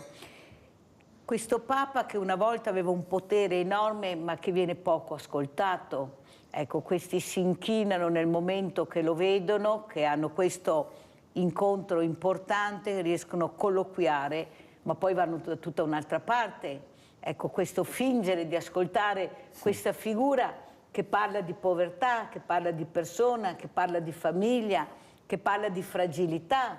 Ma sentite forse che i politici parlano di questo? Sentite, qualcuno dice ma cosa vuole sto Papa? Ecco, Sì. noi abbiamo sentito i cardinali, prego Zabotti. Sì, tra l'altro il Cardinale Stella è uno dei più stretti, e lo è stato, ed è ancora uno dei più stretti collaboratori di Papa Francesco, quindi per noi è un grande privilegio anche poter interloquire sempre con figure così alte, ma soprattutto così significative dal punto di vista umano, cristiano e anche pastorale. Mi riallaccio, ringrazio molto della domanda, mi riallaccio subito a quando diceva Mirella, perché quando a precisa domanda hanno chiesto a Papa Francesco la più urgente riforma della Chiesa, la riforma dei cuori, punto. Cioè niente di pastorale dal punto di vista come dire, del governo della Chiesa, ma dal punto di vista dei cuori. Cioè, questo è il grande tema. Mi viene in mente Kafka quando diceva: tutti pensano a cambiare il mondo, nessuno pensa a cambiare se stesso. Cioè, come a dire, dentro una logica in cui siamo qua tutti a dibattere, e giustamente, sulle problematiche internazionali, mondiali, sulla crisi che si attanaglia, sui rischi, no? che ha tutta l'umanità in questo tempo qua, come giustamente diceva il professor Orlandini, noi siamo chiamati a rientrare in noi stessi. Quell'orizzonte di senso per dire cos'è importante, cos'è fondamentale, cosa ha valore nella nostra vita. Sembrava che la pandemia ci avesse costretti in qualche modo, no? a rimanere fermi e a riflettere finalmente sul valore della vita, no? nel momento in cui veniva tolta con quelle modalità, con quello strazio di affetti, con quelle solitudini, con quelle bare portate via, no? sui camion militari. Cioè la pandemia era stata per noi, pensavamo, il senso di un qualcosa per cui dovevamo riprendere una vita, sì, paradossalmente normale, ma era una vita cambiata, perché passata sotto questa prova, sotto queste enormi sofferenze, sotto lo strazio di queste fatiche, di queste infinite privazioni che abbiamo sopportato. Invece, paradossalmente, quel cuore dell'uomo, no, evocato dal Papa, oggi sta rispondendo in termini diversi.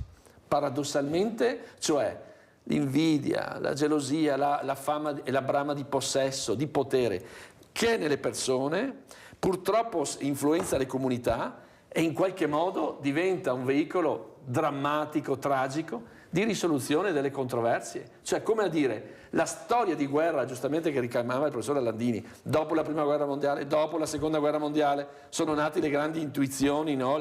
Già Toniolo pensava a un istituto per la pace nel 1917, perché diceva: se non facciamo un'istituzione intergovernativa, sovranazionale, insomma, che punti alla cooperazione e alla pace, saremo costretti a ripetere la guerra. Fu facile profeta, ahimè. Sì. E allora, siccome abbiamo avuto l'ONU, siccome abbiamo rafforzato in questi anni tutta la dimensione della politica estera, abbiamo avuto grandi personalità, penso al grande tema dell'Europa, che è la straordinaria novità, no, finita la guerra, del secolo scorso.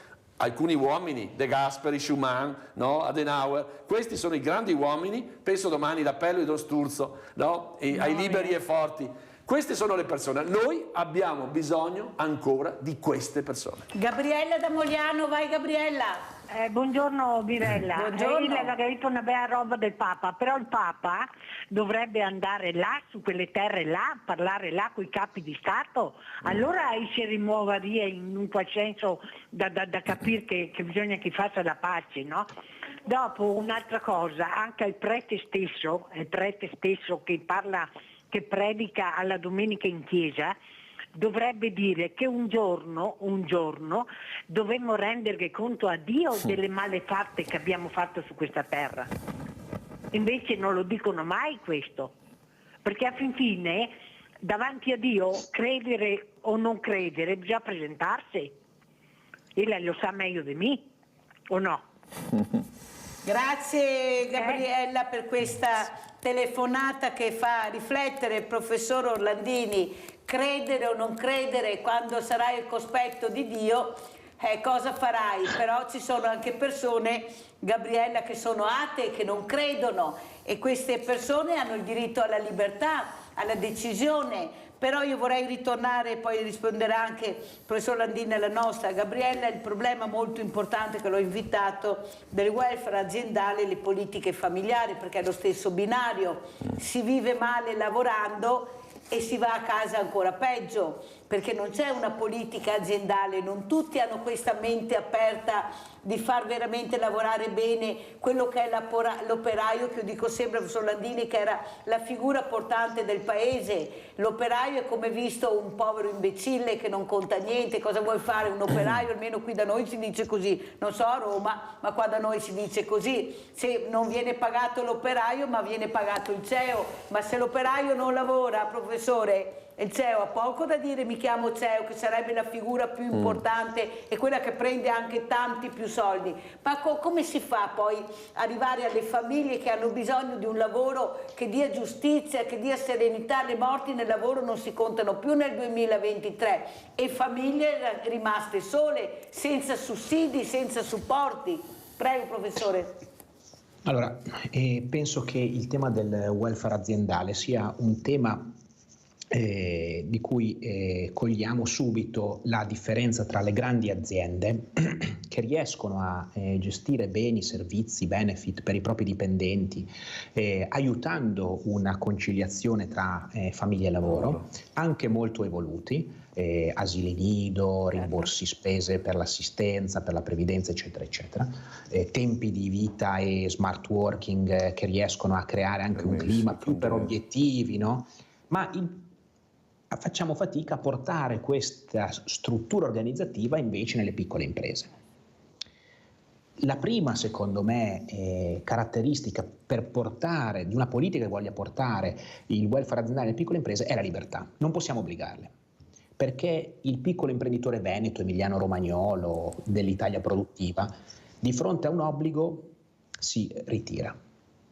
Invece c'è bisogno di una promozione di codici come quello che per esempio sta emergendo a livello nazionale sulla tutela e la valorizzazione della maternità, la certificazione della parità di genere in azienda, forme quindi premiali, diciamo, di vantaggio che creano una cultura aziendale diversa, nuova, che può far emergere nella libertà all'imprenditore una nuova forma di collaborazione. Oggi tutti i ragazzi giovani che chiedono di entrare in un'azienda come collaboratori chiedono innanzitutto smart working, welfare aziendale, la possibilità non tanto di non lavorare, quanto di lavorare bene, che ci sia un buon clima, un buon benessere nel luogo di lavoro. E questo viene chiesto anche dai neogenitori, che l'azienda, rispettando logicamente la vita privata delle persone, dia una continuità di carriera alle madri, ai padri, in maniera tale che sempre siano aggiornati su quelle che sono le dinamiche aziendali anche durante i periodi di congedo, che si prenda cura della salute e della sicurezza delle madri e dei padri durante il lavoro ma anche fuori dal lavoro, che crei una nuova forma di lavoro non più per orari e salari ma per soprattutto obiettivi connessi ai salari stessi. Queste mi sembrano essere le tre dimensioni su cui ci si può concentrare dentro un quadro di libertà per l'imprenditore, una libertà premiale. Dottor Zabotti, come commenta? Parole importanti del professor Landini? Assolutamente, tutte che ovviamente sottoscrivo, assolutamente chiare e, come dire, precise nel loro contesto. E che cosa fanno risaltare? Che tutti i termini sono connessi. Cioè abbiamo parlato di persone, di famiglia, di lavoro, di welfare, di qualità della vita. Cioè nel momento in cui la comunità si pone il tema all'orizzonte di senso e dice è importante la persona, è importante il tema educativo, è importante superare l'inverno demografico, perché è l'altra grande questione dell'Italia oggi, no? Cioè una società che sembra talmente sonnambula che ha perso purtroppo per tanti aspetti l'idea anche di un futuro. E il futuro prima che cosa vuol dire? Le nuove generazioni, cioè vuol dire la consegna, la tradizione, nuova vita, nuovi percorsi, un futuro di una società che decide che ne vale la pena, no? di trasmettere vita, no? Di essere generativi, il grande tema. No? Allora su questo l'orizzonte di senso si fa dire investimento sulle politiche familiari, sulle politiche sociali, perché a tutto questo è collegato anche il grande tema dei giovani, che vuol dire percorsi educativi per i giovani. Non lasciamoli, come dire, vivere esperienze che oggi, no, li fanno entrare in dinamiche, no, purtroppo in tante città anche che purtroppo conoscono l'ordine pubblico e tutte queste cose qua. E in più un'idea di una società, sentivo che finalmente a livello anche nazionale, invece di proclamarli alcune cose, tipo il grande valore della famiglia, dica anche con misure concrete il grande tema delle detrazioni, dei congedi parentali, del grande tema del welfare, quindi qualità della vita, tutto quello che agevola il rapporto e la presenza come lavoratore, come collaboratore nell'impresa di queste persone, uomo o donna, che devono essere però messe giustamente nella condizione di vivere il loro lavoro però in una maniera buona, sana, che sia armonica dentro, cioè, perché la richiesta è proprio questa di dire c'è lavoro sì, ma c'è una vita che va spesa, che va vissuta con equilibrio, con modalità ad hoc, e quindi in questo senso credo che l'Italia finalmente dovrebbe adeguarsi a quelle politiche europee di altri paesi d'Europa che sono state, ormai verifichiamo, sono state molto favorevoli, no, a far nascere 2 o 3 figli nelle famiglie. Oggi l'Italia purtroppo da questo punto di vista ha un gap enorme, cioè noi ci ritroviamo oggi ad avere questo grande problema che poi influenza la scuola, i numeri, tutto quello che è collegato oggi. Abbiamo un trend di nuove generazioni che oggi viene invertito perché i numeri sono assolutamente cambiati. Allora qua è una decisione che va assunta in termini molto drastici, cioè queste politiche che a partire dalla persona, dalla famiglia e le politiche di welfare vanno assolutamente incentivate e promosse, priorità della politica. Allora, professor Landini, noi anni fa si continuava a parlare per i giovani dove c'era un mondo di precariato, questi giovani che non riuscivano a capire il loro futuro, erano precari. Poi abbiamo sentito da Giulia Cecchettin la parola patriarcato, un'altra parola che nessuno diceva, ma che viviamo nelle nostre famiglie, perché lei è al sud, qui noi siamo al profondo nord, e io so di quello che dico, molto chiusi, ecco, molto severi, specialmente col diverso. Però sentiamo parlare di premierato, io non sento parlare di politiche che aiutino la persona. Siamo divisi, parliamo ancora di uomini e donne, di lavoro pagato a un uomo diverso da quello pagato a una donna, molto inferiore. Siamo nel 2024, professore, eppure voi l'avete spiegato molto bene, l'importanza della figura soprattutto femminile nelle aziende. Per fortuna ieri ho sentito che il direttore generale dell'US2 che noi abbiamo, il dottor Benazzi, che ringrazio, nella nuova cittadella della salute ci sarà l'asilo perché si sono accorte che ci sono anche tante figure femminili che lavorano all'interno di questi ospedali e che hanno bisogno di risposte, e questo vuol dire sia welfare aziendale che servizi, politiche familiari. Ma è così difficile capire, ascoltare e dare delle risposte, perché sennò continueremo a parlare di uomini, di donne, di precariato, di patriarcato e di premierato, perché sembra che sia quello che interessi poi alla fine. Prego, professore. Allora Mirella, cerco di fare un quadro anche io sul dato del demografico, proprio per arrivare alle tue osservazioni. Ieri abbiamo visto che il dato francese dei nati 2023 è in calo del 7%. Teniamo conto che il sistema francese, la piramide francese della demografia è molto più favorevole rispetto a quella italiana, pur avendo una struttura similare. Perché? Perché loro sotto i 25 anni hanno 7 milioni di giovani in più rispetto all'Italia. Eppure calano del 7%, noi caliamo del 3,5%. Loro scendono sotto i 700.000 nascite, noi scendiamo sotto le 400.000 nascite. Nessuno sa oggettivamente e nessuno può dire che c'è una ricetta magica. Non esiste. È un dato culturale fortissimo. A Bolzano nascono 1,7, 1,65 bambini per donna.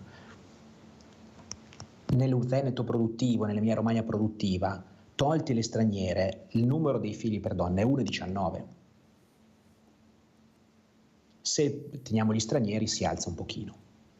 Allora c'è una crisi culturale, torniamo lì. Dicevi, c'è una differenza di redditi tra uomini e donne. Sì, cioè non è la struttura questa volta, non è colpa, diciamo così, delle norme, perché le norme italiane prevedono una indifferenza diciamo così retributiva rispetto al genere, ma rispetto alle occupazioni. Ma perché c'è questa differenza che poi è sostanziale nella realtà? Perché negli inframezzi, per esempio, della maternità, la donna non acquisisce carriera.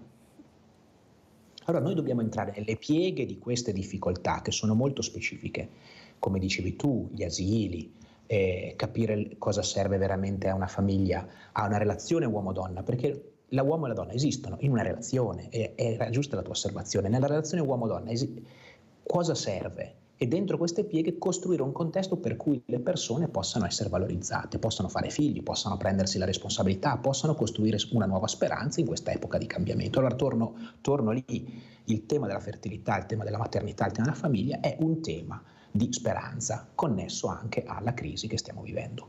Dobbiamo entrare dentro gli specifici bisogni di quella relazione maschile e femminile per provare a capire se effettivamente non c'è un patriarcato, non c'è una diciamo così, differenza troppo marcata di ruoli che invece, diciamo così, possa costruire, possa generare qualche cosa di nuovo, possa generare qualcosa di speranzoso.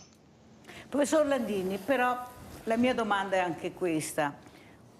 Un ruolo fondamentale per far crescere queste aziende e farle diventare delle ottime aziende dovrebbe essere stato fatto dalle associazioni di categoria, che nel momento che questo artigiano, che è stato quasi azzerato, pensate questa creatività che tutti ci invidiano, qui è stata calpestata e non è stata supportata.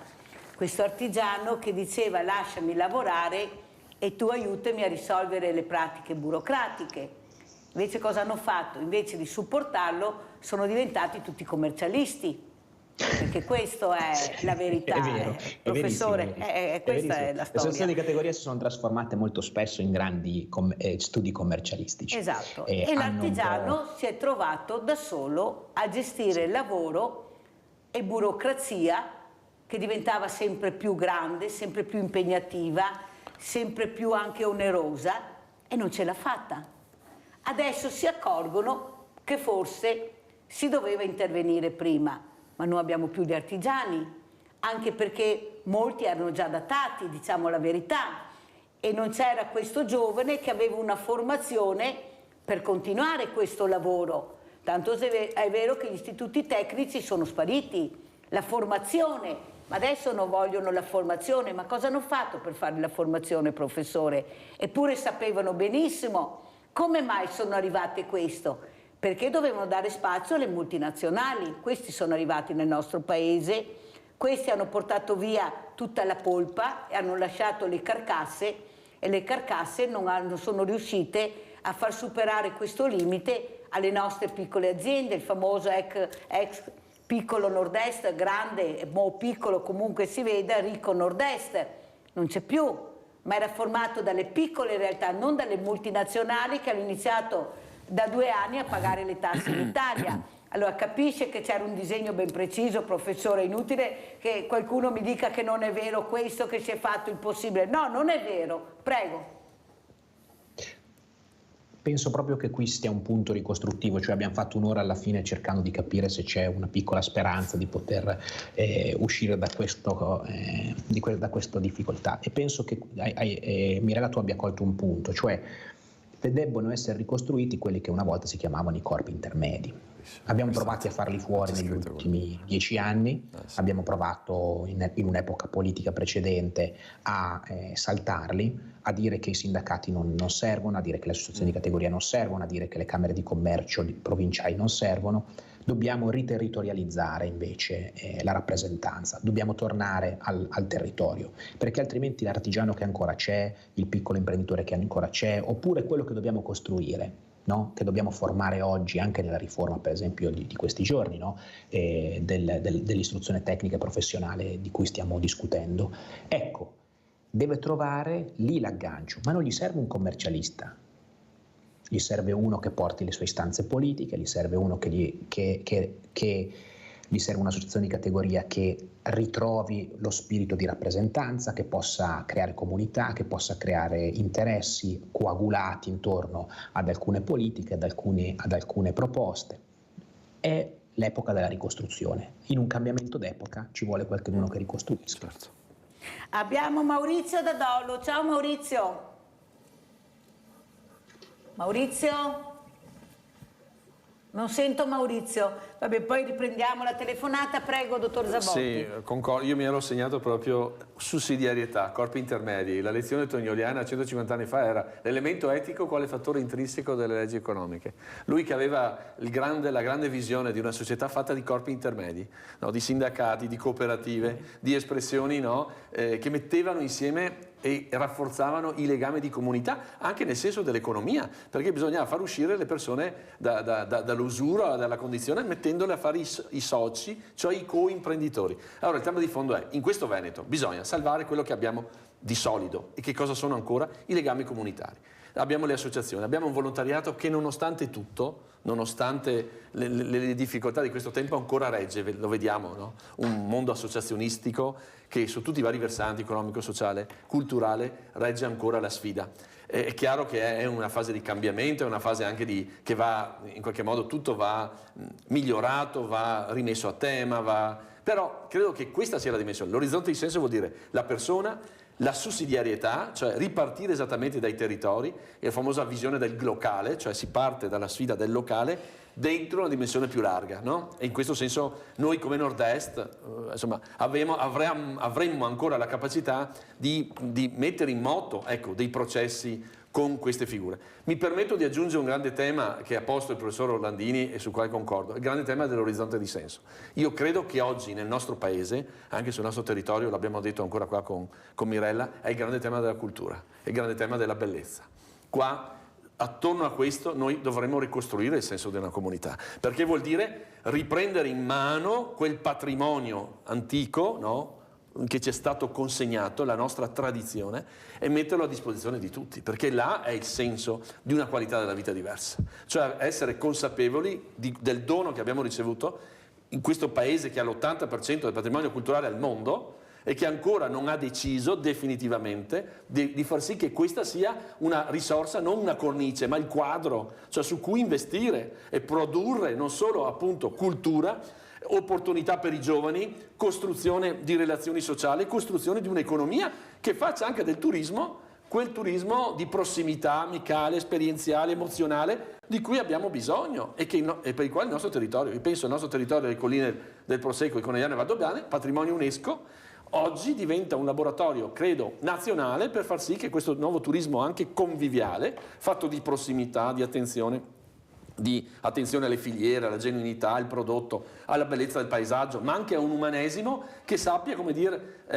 oggi consegnare quella storia alta, insomma, di valori, di solidarietà che ci è stata affidata. Non abbiamo Maurizio da Dolo, ma ha preso la linea un altro Maurizio da Arre. Ciao Maurizio. Ciao Mirella, buongiorno ai tuoi ospiti. Allora, mi sono interessato, Mirella, quando, non so se praticamente prima me hai parlato del lavoro di ecco. Allora, io ti dico una cosa, tu sai la mia situazione, quante ne ho passate prima di entrare nel contesto lavorativo. Io ho 56 anni adesso, quindi quest'anno, quindi ti posso dire che sono contento, sono soddisfatto del lavoro che faccio, quindi mi bacio le mani diciamo ogni giorno, anche perché è stata la mia fortuna e la mia salvezza. Tu lo sai che io adesso sono nel settore delle pulizie, quindi diciamo che è un settore, va bene, per alcuni aspetti è un po' faticoso, però sei soddisfatto. Ecco. Allora, premetto questo. Allora, io so che ci sono tanti giovani che purtroppo, Mirella, non si adattano a fare questo tipo di lavori, ok? Oggi come oggi, perché vorrebbero praticamente i soldi facili, no? Vediamo, esempio, gli influencer. Io non ho mai capito a che cosa servono, vabbè, non importa, ok? E invece di andare a occupare, diciamo, fare i cosi, gli imbianchini che cercano. le ditte di pulizie cercano, perché io lo so, sono nei settori, io andando a fare, Mirella, le pulizie sui vari uffici di aziende eccetera, cercano ma non riescono a trovare giovani che si adattano, perché ci sono anche i turni da fare, ok? Ecco, allora se uno ha voglia, io dico, si adatta a fare anche a questo. I turni va bene, sono un po' massacranti, però a fine mese sei soddisfatto quando ti arriva lo stipendio, ok? Però è fatica per alcuni giovani di oggi.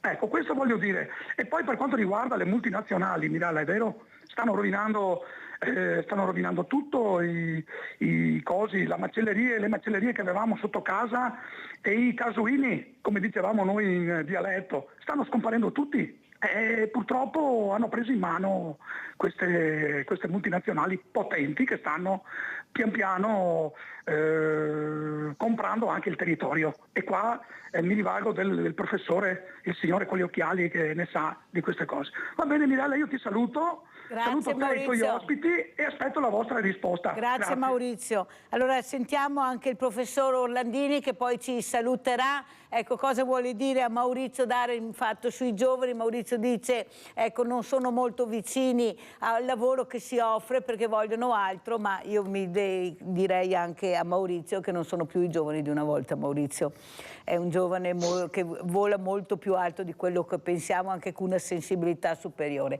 Prego, professore. Sì, Mirella, il lavoro porta con sé una fatica. Questo è un dato che tutti facciamo come esperienza elementare, no? E i ragazzi, anche il livello, diciamo così, occupazionale oggi italiano sotto i 30 anni è basso e riporta un dato di senso che è quello di non voler fare fatica. Ma la fatica è affrontabile? No, nel nostro lavoro, nel tuo lavoro di tutti i giorni, è affrontabile questa fatica? Sì, è affrontabile se uno costruisce un'opera, una famiglia, un'associazione, un'impresa. Se, diciamo così, non solo lavora perché deve guadagnare, ma perché costruisce qualcosa di bello, qualcosa da lasciare in futuro per qualcheduno. D'altronde questa è la nostra, è la nostra tradizione.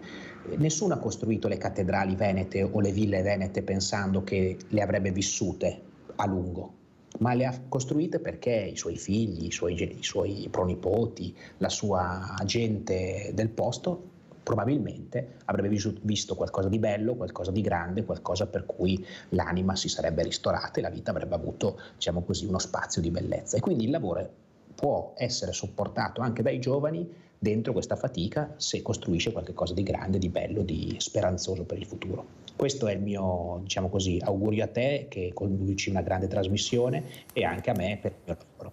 Grazie veramente professor Orlandini di quello che ha detto, ma soprattutto io vorrei dire anche a Maurizio che io quando parlo con i giovani, io ci parlo Maurizio, sai cosa mi dicono? Sì, Mirella, lavorare ma anche vivere.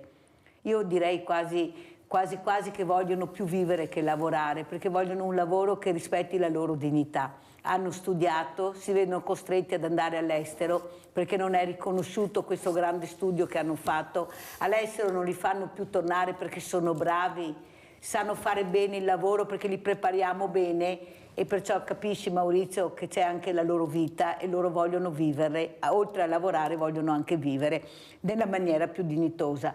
Grazie veramente professor Matteo Orlandini, collegato con noi da Roma, esperto di welfare, sociologia, welfare aziendale, politiche e familiari. Ti ha spiegato benissimo. Dottor Zabotti, come ci saluta e come vuole commentare? Commento con una totale condivisione e adesione rispetto a quello che diceva il professor Orlandini e poi adesso un messaggio anche per Maurizio, se mi permetto, se posso. Ecco, nel senso, d'accordissimo, i giovani come straordinaria ricchezza di questo tempo. Cioè i giovani hanno bisogno, anche qui abbiamo parlato di prendersi cura, di persone che devono sentire che le persone vogliono bene, punto.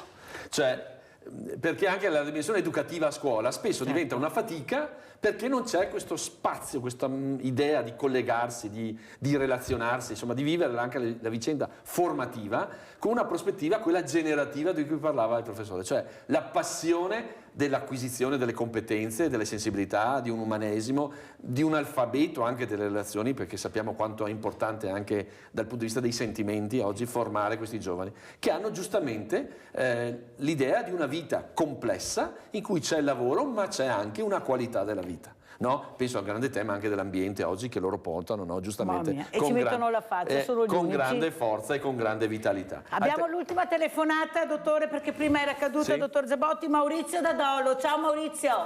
Buongiorno, scusate ma è caduta la linea. Quindi... Tranquillo. Niente, io praticamente volevo collegarmi al fatto di far figli. Purtroppo questo paese sulle politiche sociali ha sempre investito poco o nulla. E come nel mio caso, tantissimi altri casi, io e la mia compagna che lavoriamo, mandare il bambino al nido perché ha 5 anni, già spendere un 600-700, e con gli stipendi che ci sono adesso, specialmente per le donne che sono penalizzate sotto tutti i punti di vista, non è mai stato fatto nulla per le donne, uno stipendio va via solo per pagarsi l'asilo nido. A quel punto là dici, oltre ai sacrifici che facciamo, cosa serve? Non si riesce completamente. Uno dei tanti motivi e i costi che ci sono per poter mantenere un figlio. Non è un discorso semplice, il welfare è praticamente inesistente, le politiche sociali ho la netta impressione che stanno andando sempre a scemare. Cosa può fare una famiglia? Niente, non può fare niente. Questo volevo dire, non è uno non vuole far figli per fare la vita da singolo, no? Purtroppo non ci sono più i mezzi per poter mantenere dei figli, dargli una vita dignitosa e adeguata, perché da quello che si può vedere in giro il 5% degli italiani detiene un patrimonio nazionale, le persone sono ridotte quasi alla fame, ma soldati alla mano, non si dicono sciocchezze.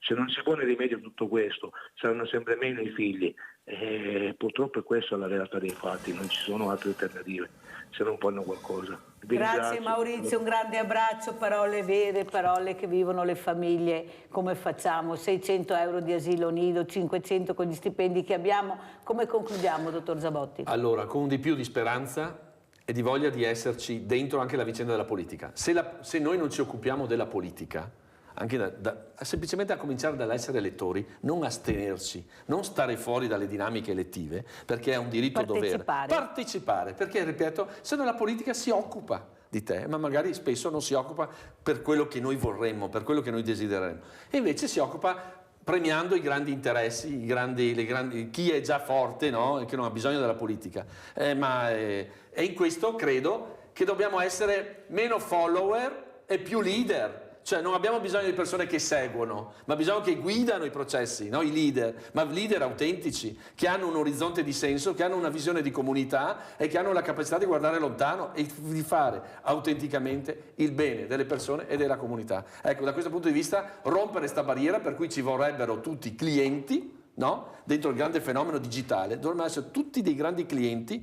con la rottura delle relazioni personali, familiari, amicali, no? Di volontariato, no? Tutti soli di fronte a questo contesto in cui dovremmo essere premiati solo perché siamo bravi a consumare, ad acquistare e a consumare. Allora sì a un commercio vero nelle comunità, torni in negozio quello sotto casa, perché è fatto di relazioni e quindi i comuni che incentivino tutto questo, e al tempo stesso un grande sforzo, vuole dire comunitario, qualcuno ha chiamato questo un nuovo movimento, si chiama dentro anche il mondo cattolico immischiati, cioè stai dentro, perché se stai fuori hai già perso, e allora più possibile essere leader, portare avanti le istanze e non essere semplicemente dei follower che si limitano a dire da spettatori a guardare le cose che fanno gli altri. Grazie a Marco Zabotti, direttore scientifico Istituto Diocesano Beato Tognolo di Pieve di Soligo. Grazie ancora al professor Matteo Orlandini di essere stato collegato con noi. Pubblicità.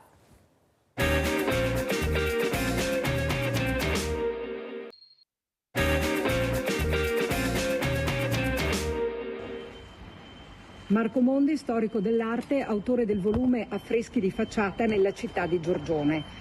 Siamo davanti alla Torre Civica, perché è così importante? La Torre Civica è stato, soprattutto in passato, ma anche oggi, ma soprattutto in passato, è stato il vero simbolo civile della Castelfranco antica.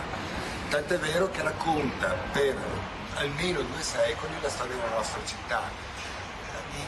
Tra gli affreschi più antichi ci sono i simboli araldici con le lettere araldiche di Francesco da Carrara, quando nel 1380 conquista Castelfranco e vengono realizzati questi affreschi. Altra cosa importante che si conserva qua è l'affresco con un leone andante che segna uno dei momenti storici più tragici, se si vuole, per Castelfranco e per la Serenissima, dipinto nel 1509 durante la guerra di Cambrai. Marco Mondi, qui siamo di fronte a un secondo esempio di scuola veronesiana. Dove siamo? Qui siamo a Palazzo Piacentini, poi Osteria alla Spada, un altro dei più imponenti palazzi di Castelfranco, con affreschi di scuola ancora una volta veronesiana, con citazioni anche michelangiolesche e raffaellesche nelle due raffigurazioni principali ai là del piano nobile. Marco Mondi, storico dell'arte. Qui siamo di fronte a Palazzo Spinelli Guidozzi, simbolo della Castelfranco nella seconda metà del Cinquecento. Esatto, sì, di una Castelfranco che si fa influenzare tantissimo dalla pittura di Paolo Veronese che opera nel nostro territorio, e qui c'è un esempio tra i più fastosi della nostra città, con un ciclo di affreschi appunto di gusto veronesiano che citano addirittura direttamente due opere di Paolo Veronese. Allora, in questo momento abbiamo in presenza la dottoressa Danila Dal Pos, architetto saggista, amici dei musei e dei monumenti di Castelfranco Veneto e della Castellana. Perciò grazie dottoressa di essere qui con noi, ma sentiremo poi anche il professor Marco Mondi che è seduto qui vicino. Saluto anche Andrea De Bernardin, sindaco di Rocca Pietro e Belluno. Che piacere rivederla sindaco, la vedo molto serio. Aiuto, aiuto, quando la vedo così vuol dire che non mi darà delle buone notizie. Io spero di... Ecco che è tornato il sorriso. Allora grazie sindaco di essere qui a Sveglia Veneti. Allora dottoressa, io ero prima col professor Matteo Landini che era esperto di welfare, sociologia, welfare aziendale, politiche familiari, ma avevo anche il professore Marco Zabotti che spiegava questa importanza del bene che abbiamo nel territorio, questo grande patrimonio che non viene considerato poco. Voi state facendo una fatica immane per cercare di capire l'importanza di conoscere,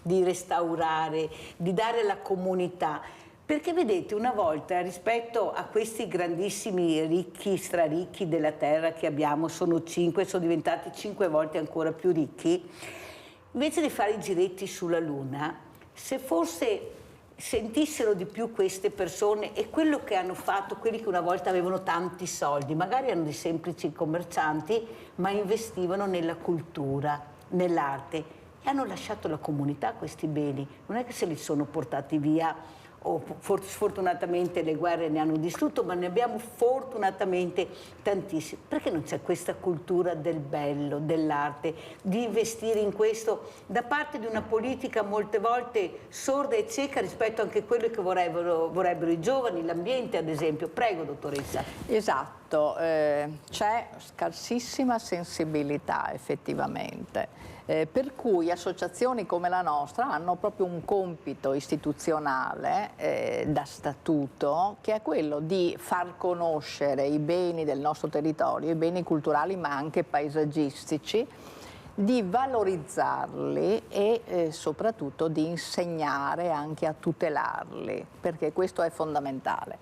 Castelfranco noi abbiamo messo in piedi questo libro che racconta quello che più che ho sbagliato il verbo, aveva un patrimonio immenso, era una urbs picta, cioè una città nella quale si entrava come si entra in un museo che espone dei quadri, e i quadri erano i palazzi. Il libro che abbiamo ideato è un libro con 82 schede che raccontano i palazzi affrescati, ma i palazzi affrescati raccontati ora che uno può vedere a Castelfranco non sono più 82, sono 49 e anche dei 49 quello che è rimasto del loro patrimonio di affresco è poca cosa. Io mi ricordo di essere arrivata a Castelfranco alla fine degli anni 70 e gli azzurri lapislazzolo che avevano i palazzi erano straordinari. Era veramente una città di azzurri e di gialli nella quale uno desiderava stare.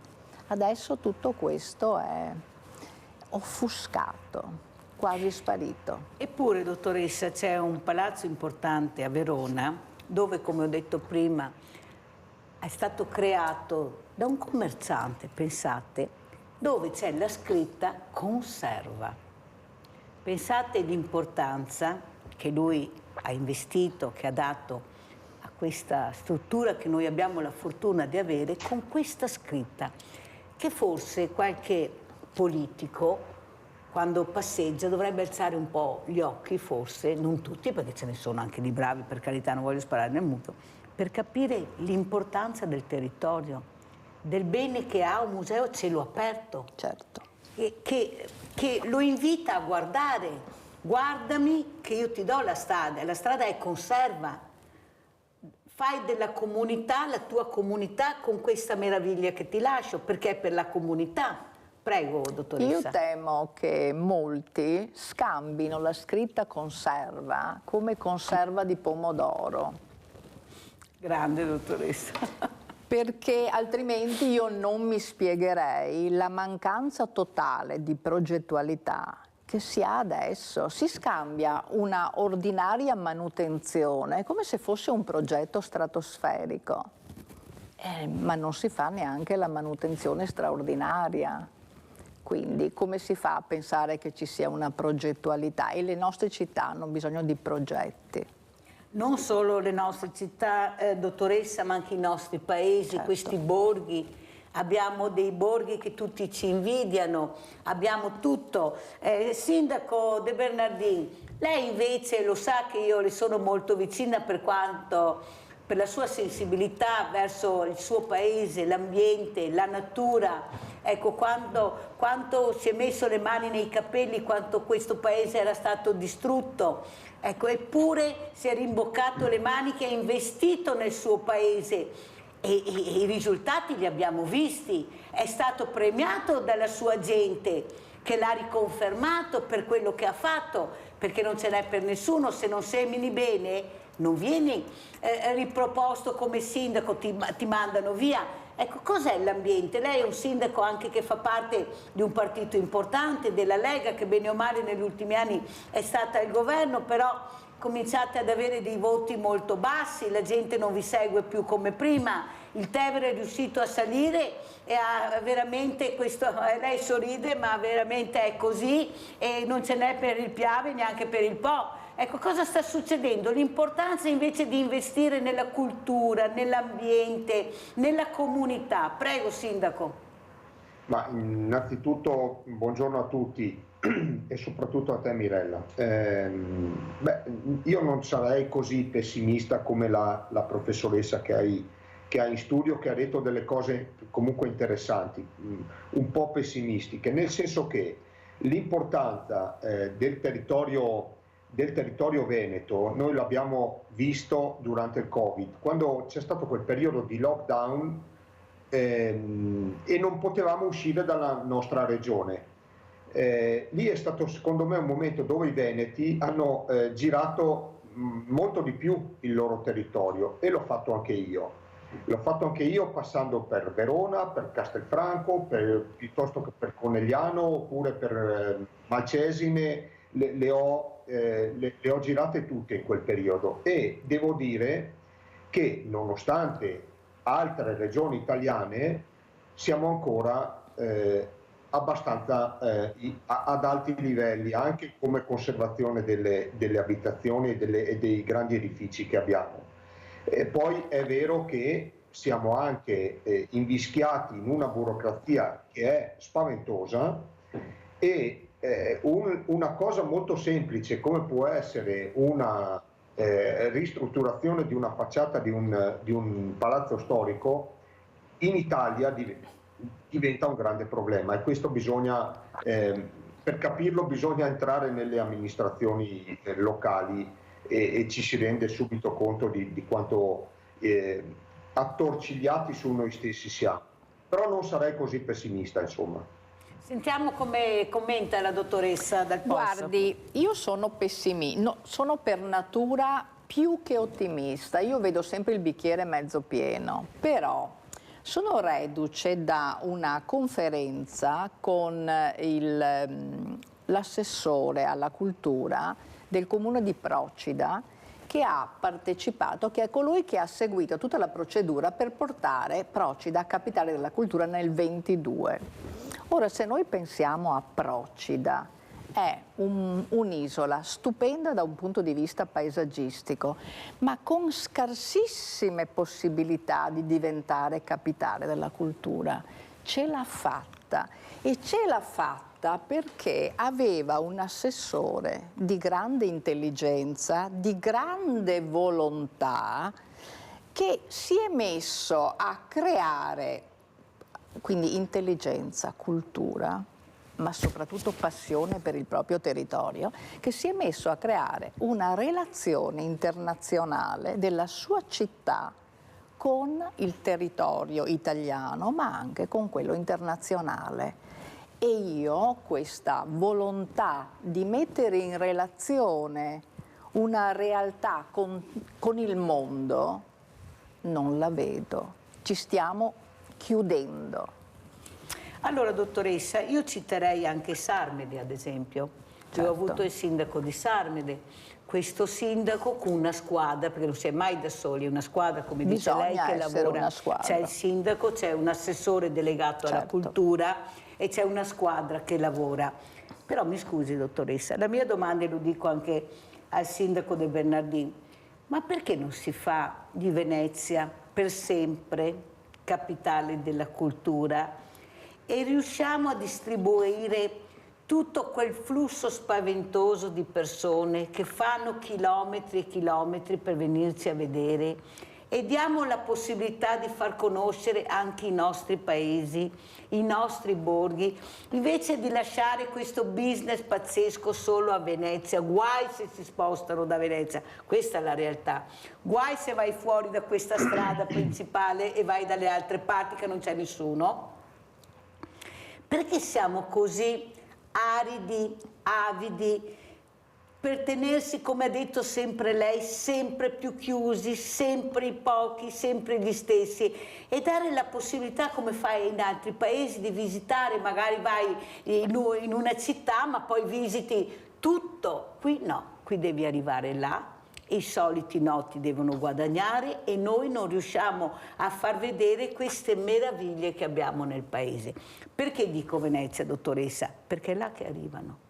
È là che arriva il mondo, non arriva a Procida, non arriva a Sarmede, vengono dirottati dagli addetti ai lavori, però la funzione di Venezia, che tutti ci invidiano, unica al mondo, dovrebbe essere la base e poi spostare, visto che siamo nel 2024 e che arriviamo nella Luna, perché questo vorrebbero anche magari i turisti, il passaparola, dove ho mangiato bene, dove ho visto quel quadro, dove ho visto quella chiesa, no, qua tutto chiuso perché non ci sono mai soldi. Eppure c'è un mondo del volontariato, dottoressa, che dovrebbe essere da supporto, ma non viene minimamente interpellato. Io non ho mai sentito nessuno che mi chieda, e anche altre associazioni, avete voglia di fare volontariato, perciò non retribuito, per tenere aperto. Io lo sto facendo con Villa Margherita, uno sforzo immane, ma la tengo aperta perché è della comunità, è una Villa Margherita inclusiva. Però scusa sindaco, la politica non ci sente, perché se potesse cancellarmi una parte, lei lo sa, lo dico sempre, mi cancellerebbe perché do fastidio, perché faccio senza soldi e non do visibilità a chi magari la vorrebbe avere. Lei è uno dei pochi, sindaco, e lei lo sa come la penso, perché io di sicuro dico quello che vedo e quello che penso, che cerco di far capire che non è la mia visibilità, ma è la visibilità della comunità, della fragilità. Ma perché questo fa fatica a capirlo certa politica, sindaco? Me lo spieghi? Io mi allaccio a due cose che avete detto. Una l'ha detta la professoressa, riguarda Procida. Nel mio piccolo ho tentato di fare la stessa identica cosa, cioè di evidenziare una cosa che pareva molto banale nel nostro territorio comunale, che era uno dei tanti villaggi di cui è composto il comune, che è Sottoguda. Io nel 2015 mi sono messo in moto e ho sostanzialmente sono riuscito a portare Sottoguda a essere certificata nei borghi più belli d'Italia, che è l'associazione sicuramente più forte in questo momento, che segue proprio appunto i piccoli borghi. Sottoguda dal 2016 è certificata borghi più belli d'Italia. Sono riuscito 2 anni dopo, proprio in periodo Covid, in periodo Vaia, appena prima della tempesta Vaia, a certificare anche l'intero comune come bandiera arancione del touring, proprio per tentare di valorizzare un territorio che meritava, che merita, e ho trovato anche sponda in questo, quindi tentare a volte, io non conoscevo la realtà di Procida e quanto ha fatto l'assessore, tanto di cappello, perché ci ha provato anche lui e ci è riuscito di grandissimo successo. Tu invece parlavi di Venezia. Abbiamo Venezia, le colline del Prosecco e le Dolomiti sono patrimonio mondiale dell'umanità. In 2 ore più o meno, insomma, se non trovi traffico, parti dalla laguna e arrivi in cima alla Marmolada, 2 ore e mezza, metti anche 3 ore. Tutto rimanendo nella regione Veneto. Io credo che sia un valore aggiunto che nessuna regione in Italia, e probabilmente neanche, se andiamo a vedere, in Europa, può contare di avere una serie di bellezze così diverse e così particolari come le 3 che ti ho appena detto, quindi Venezia, Collina del Prosecco e Dolomiti. Lo slogan turistico che la Regione Veneto ha portato avanti è The Mountain of Venice, le montagne di Venezia, con un'immagine che ha fatto un po' il giro, insomma, non solo del Veneto ma di tutta Italia e credo anche di buona parte dell'Europa, dove si vede la laguna e dietro ci sono le montagne, un po' evidenziate, insomma, hanno un po' fatto una sovrapposizione di immagini, però comunque dalla laguna di Venezia tu vedi in certi momenti le montagne e dalla cima della Marmolada vedi la laguna di Venezia. Io credo che qualcosa è stato fatto, ma molto potremmo fare anche su quello che hai detto tu, cioè veicolare quelle milioni e milioni di persone che arrivano a Venezia, sono arrivate in questi ultimi anni, anche in altri posti della nostra regione. Quindi abbiamo Mirko da Padova, se non mi cade la linea, vai Mirko. Signora Mirella, buongiorno. Buongiorno. E un carissimo saluto ai suoi ospiti. E lei prima ha toccato un attimo un problema, quello che il sindaco l'ha un po' sottovalutato, questo calo della Lega. E a volte è il fatto che non ci si dà importanza, tanto no, non succede nulla. Ma io fossi della Lega, un esponente importante della Lega, ci comincerei a pensare un attimino, perché abbiamo queste donne che stanno salendo la cresta in Italia, vede la Meloni che ha saputo stare all'opposizione quando tutti i partiti erano andati a volersi prendere la poltrona al governo, e adesso lei è lì che comanda e dal 4% si è trovata al 30%.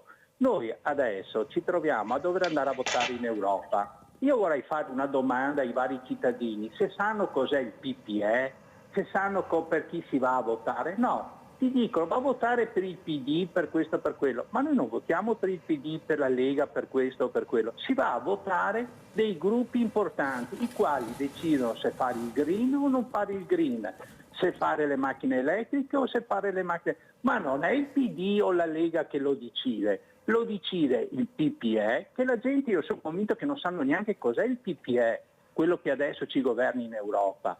E andiamo a votare, mandiamo queste persone. E poi si fanno una semplice domanda, perché la gente non va a votare? Ma perché non va a votare in Europa? E vedrà che ci sarà un astensionismo spaventoso, glielo dico io, perché di questa Europa vediamo solo che ci maltratta, prendono decisioni senza chiedere nulla alle varie popolazioni. Noi come cittadini siamo completamente esclusi da questa Europa. Decidono quei 2 o 3, decidono se dare o non dare le armi, se non dare o non dare i miliardi a questo, i miliardi a quella. Poi la sensazione che si ha, signora Mirella, e poi chiudo, è questa Europa miliardaria. Danno miliardi come niente fosse, cioè noi qui facciamo fatica a pagare le bollette e questi danno miliardi all'Ucraina. Mirko, scusa, devo chiudere perché sennò non ce la faccio, anche altri ospiti. Sei stato molto chiaro con la tua telefonare. PPE, Partito Popolare Europeo. Ricordi, Mirko, che in Europa abbiamo anche i nostri parlamentari, non è che non ci siano e votano. Ecco, sfortunatamente dico a questo punto, ecco, forse dovrebbero farci anche conoscere come votano e cosa votano, come ho letto all'inizio della puntata, che ha votato sì e che ha votato no come consiglieri regionali e assessori sul fine vita. Allora, dottoressa, come commenta le parole del sindaco? Poi lasciamo la parola anche al professor Mondi, ma soprattutto quello che diceva, con l'importanza di avere questo patrimonio, cioè non ci rendiamo conto. Io sono d'accordissimo con l'idea di partire da Venezia, visto che il mondo arriva a Venezia. Aggiungerei a quello che ha detto il sindaco che Venezia, Dolomiti, Colline del Prosecco, ci sono le ville venete che sono uno straordinario patrimonio e che sono Venezia che cambia, che passa dall'attenzione al mare all'attenzione alla terraferma, cambia economia necessariamente alla fine del 400. Quindi c'è, ma oltre a questo abbiamo Giorgione a Castelfranco, Canova, Possagno, Cima da Conegliano, cioè abbiamo un patrimonio immane. Io credo che quello che diceva lei è giustissimo, c'è un mondo di competenze nel nostro territorio che non viene mai consultato. Non soltanto, ma io credo che si abbia anche paura di consultarlo. Dottoressa, le dico questo mio pensiero prima di lasciare il posto anche a Marco Mondi, ma vi inviterò ancora il professor Mondi. Allora, io tengo aperto Villa Veneta, una delle più belle del Settecento. Adesso farò anche la storia perché ho trovato un libro antico dove c'è lo splendore di questa villa. Io ho avuto anche il presidente del FAI e la mia domanda, ma perché quando ci sono le giornate del FAI non venite a visitare Villa Margherita che è aperta col volontariato? Lei ha ricevuto risposta? Ed è una villa con una visibilità unica. Allora capisce che tra il dire e il fare c'è di mezzo il mare ed è un mare agitato per visibilità, per invidia, per campanilismo, perché noi viviamo in un territorio dove i campanili sono talmente alti e fanno del male a quella che è la comunità. Allora noi ci riempiamo la bocca con la comunità, dobbiamo lavorare per la comunità. Ma se gli addetti ai lavori non fanno questo, nonostante ci sia un'offerta gratuita, non andremo mai da nessuna parte. Questa è la verità. Allora, grazie dottoressa, ci inviteremo ancora. Lasciamo il posto al professor Mondi. Allora, sindaco, cosa ci racconta? Cosa è successo nel 2023 a Rocca Pietre, ma soprattutto la bellezza? Voi siete ai piedi della Marmolada, si parlava prima con la dottoressa veramente dal posto, ma soprattutto veramente questa comunità che quando si sposta veramente fa venire i brividi perché non riesce neanche a capire l'importanza di consultarsi e di proprio informarsi dalle persone giuste cosa vuol dire montagna, cosa vuol dire neve, cosa vuol dire ghiacciaio. Prego, sindaco. Sì, non so se potevo anche un attimo rispondere al signore di prima riguardo alla Lega, se mi permetti. Lui ha detto delle cose giuste, nel senso che il mio partito è stato con percentuali molto più alte, lo sappiamo tutti, ma abbiamo visto una cosa del genere anche in tutti gli altri partiti. Ci sono stati Renzi è arrivato al 44% mi sembra, poi 5 Stelle, lo stesso PD sempre molto altalenante, Berlusconi che era arrivato a percentuali alte, adesso non lo è più, quindi Forza Italia, adesso è il turno di Fratelli d'Italia. È una politica molto veloce che ti cambia la vita davvero. Sindaco, devo correre, mi dispiace interrompere, ma se no non riesco a far parlare un altro ospite importante che ho questa mattina, che è il professor Marco Mondi, che abbiamo sentito prima parlare. Professore, ecco, dopo aver sentito anche questo dialogo che abbiamo avuto anche tra di noi, ecco, come commenta l'importanza di conoscere, di apprezzare il territorio e di investire su queste meraviglie che abbiamo, le Ville Venete, una delle tante che abbiamo. Sì, indubbiamente la politica purtroppo c'entra forse ancora più della politica, ma le cose sono legate alla burocrazia che spesso a volte veramente mette paletti incredibili. Però io sono anche ottimista, nel senso che noi ad esempio nel nostro piccolo di Castelfranco siamo riusciti a fare questo volume. Lo facciamo vedere, professore? Che, grazie, devo dire, all'iniziativa privata, perché l'Associazione Amici dei Musei di Castelfranco sostanzialmente è fatta da persone private, da privati che si sono messi in moto, siamo riusciti in un piccolo miracolo nel senso che abbiamo per la prima volta per Castelfranco abbiamo affrontato il discorso degli affreschi esterni di una città che purtroppo col tempo, come diceva la dottoressa Danila Dal Posso, col tempo sta cambiando in peggio, nel senso che molti degli affreschi che si vedevano fino a pochi decenni fa stanno sparendo.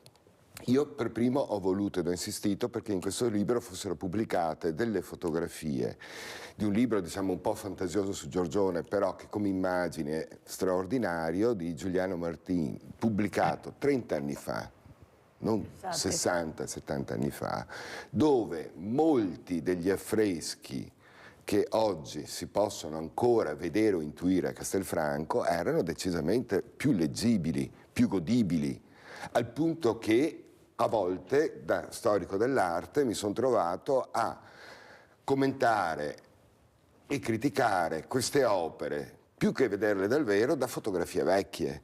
E questa è una tragedia per il nostro patrimonio in tutti i sensi, perché la nostra ricchezza è il nostro petrolio, l'arte, il paesaggio, ma anche l'arte, è la nostra cultura, è la nostra storia, il nostro passato. Venezia è sempre stata la capitale del nostro territorio, deve tornare ad esserlo. Già io ricordo ai tempi dell'università il professor Giuseppe Marzariol voleva far di Venezia la capitale italiana della cultura.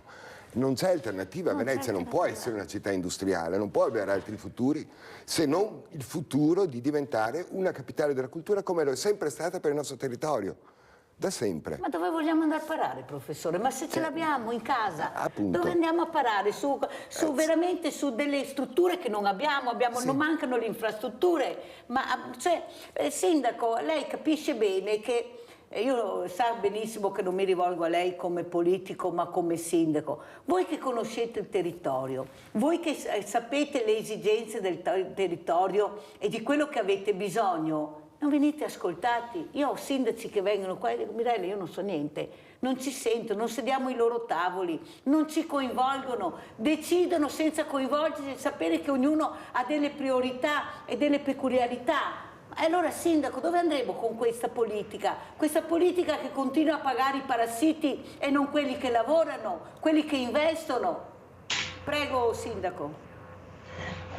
Ma l'Europa non aiuta in questo. L'Europa mi sembra che le piccole peculiarità locali le stia più che altro ammattando, più che aiutando, ma non parlo solo della cultura, ma anche una cosa più banale come la stessa gastronomia. Insomma, mi sembra che ci sia una volontà di offuscare, se non addirittura di distruggere le peculiarità locali. Detto questo, ma è una mia visione personale, detto questo, è vero in parte quello che dici tu, cioè i sindaci spesso hanno delle grosse difficoltà di portare fuori i loro problemi.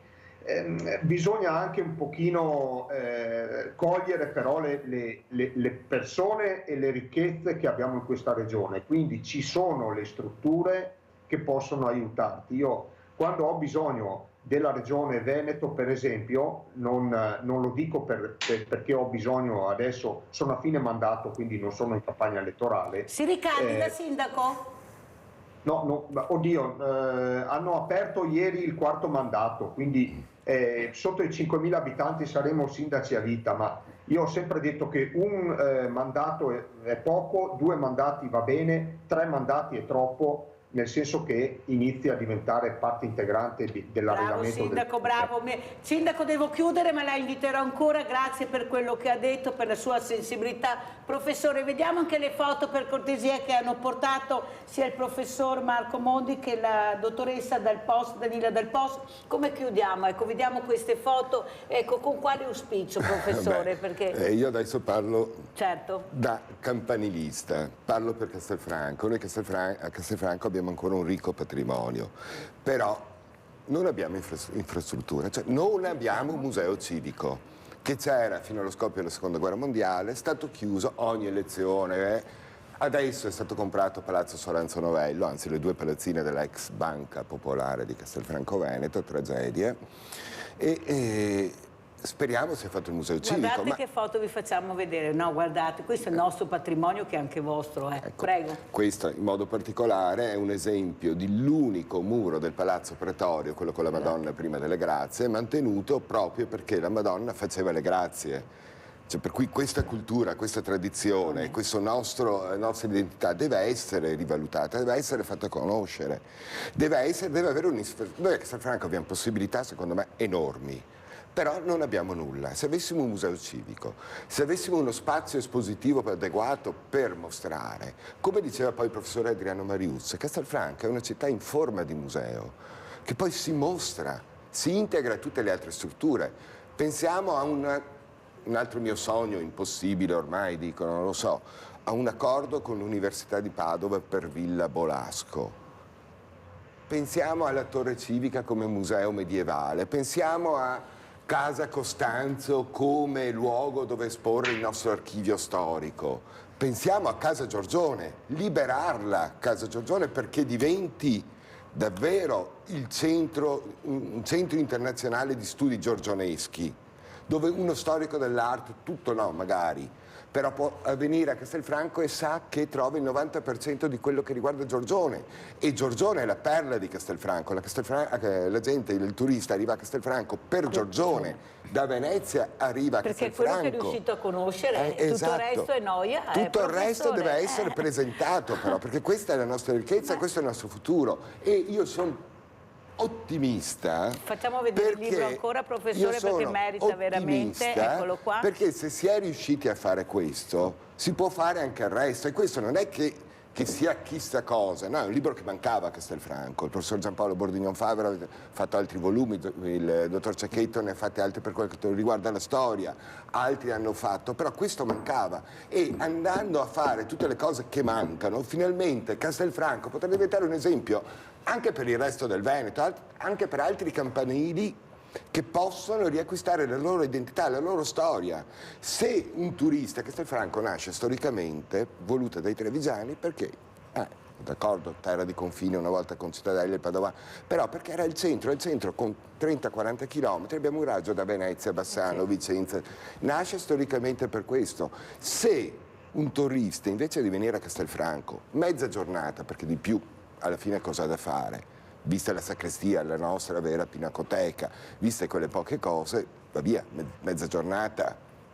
Se invece fa punto di riferimento per dormire a Castelfranco qualche giorno, basta un fine settimana, questa non è ricchezza che arriva da noi, non è lavoro per i giovani. Il futuro è anche questo, e i giovani amano l'arte.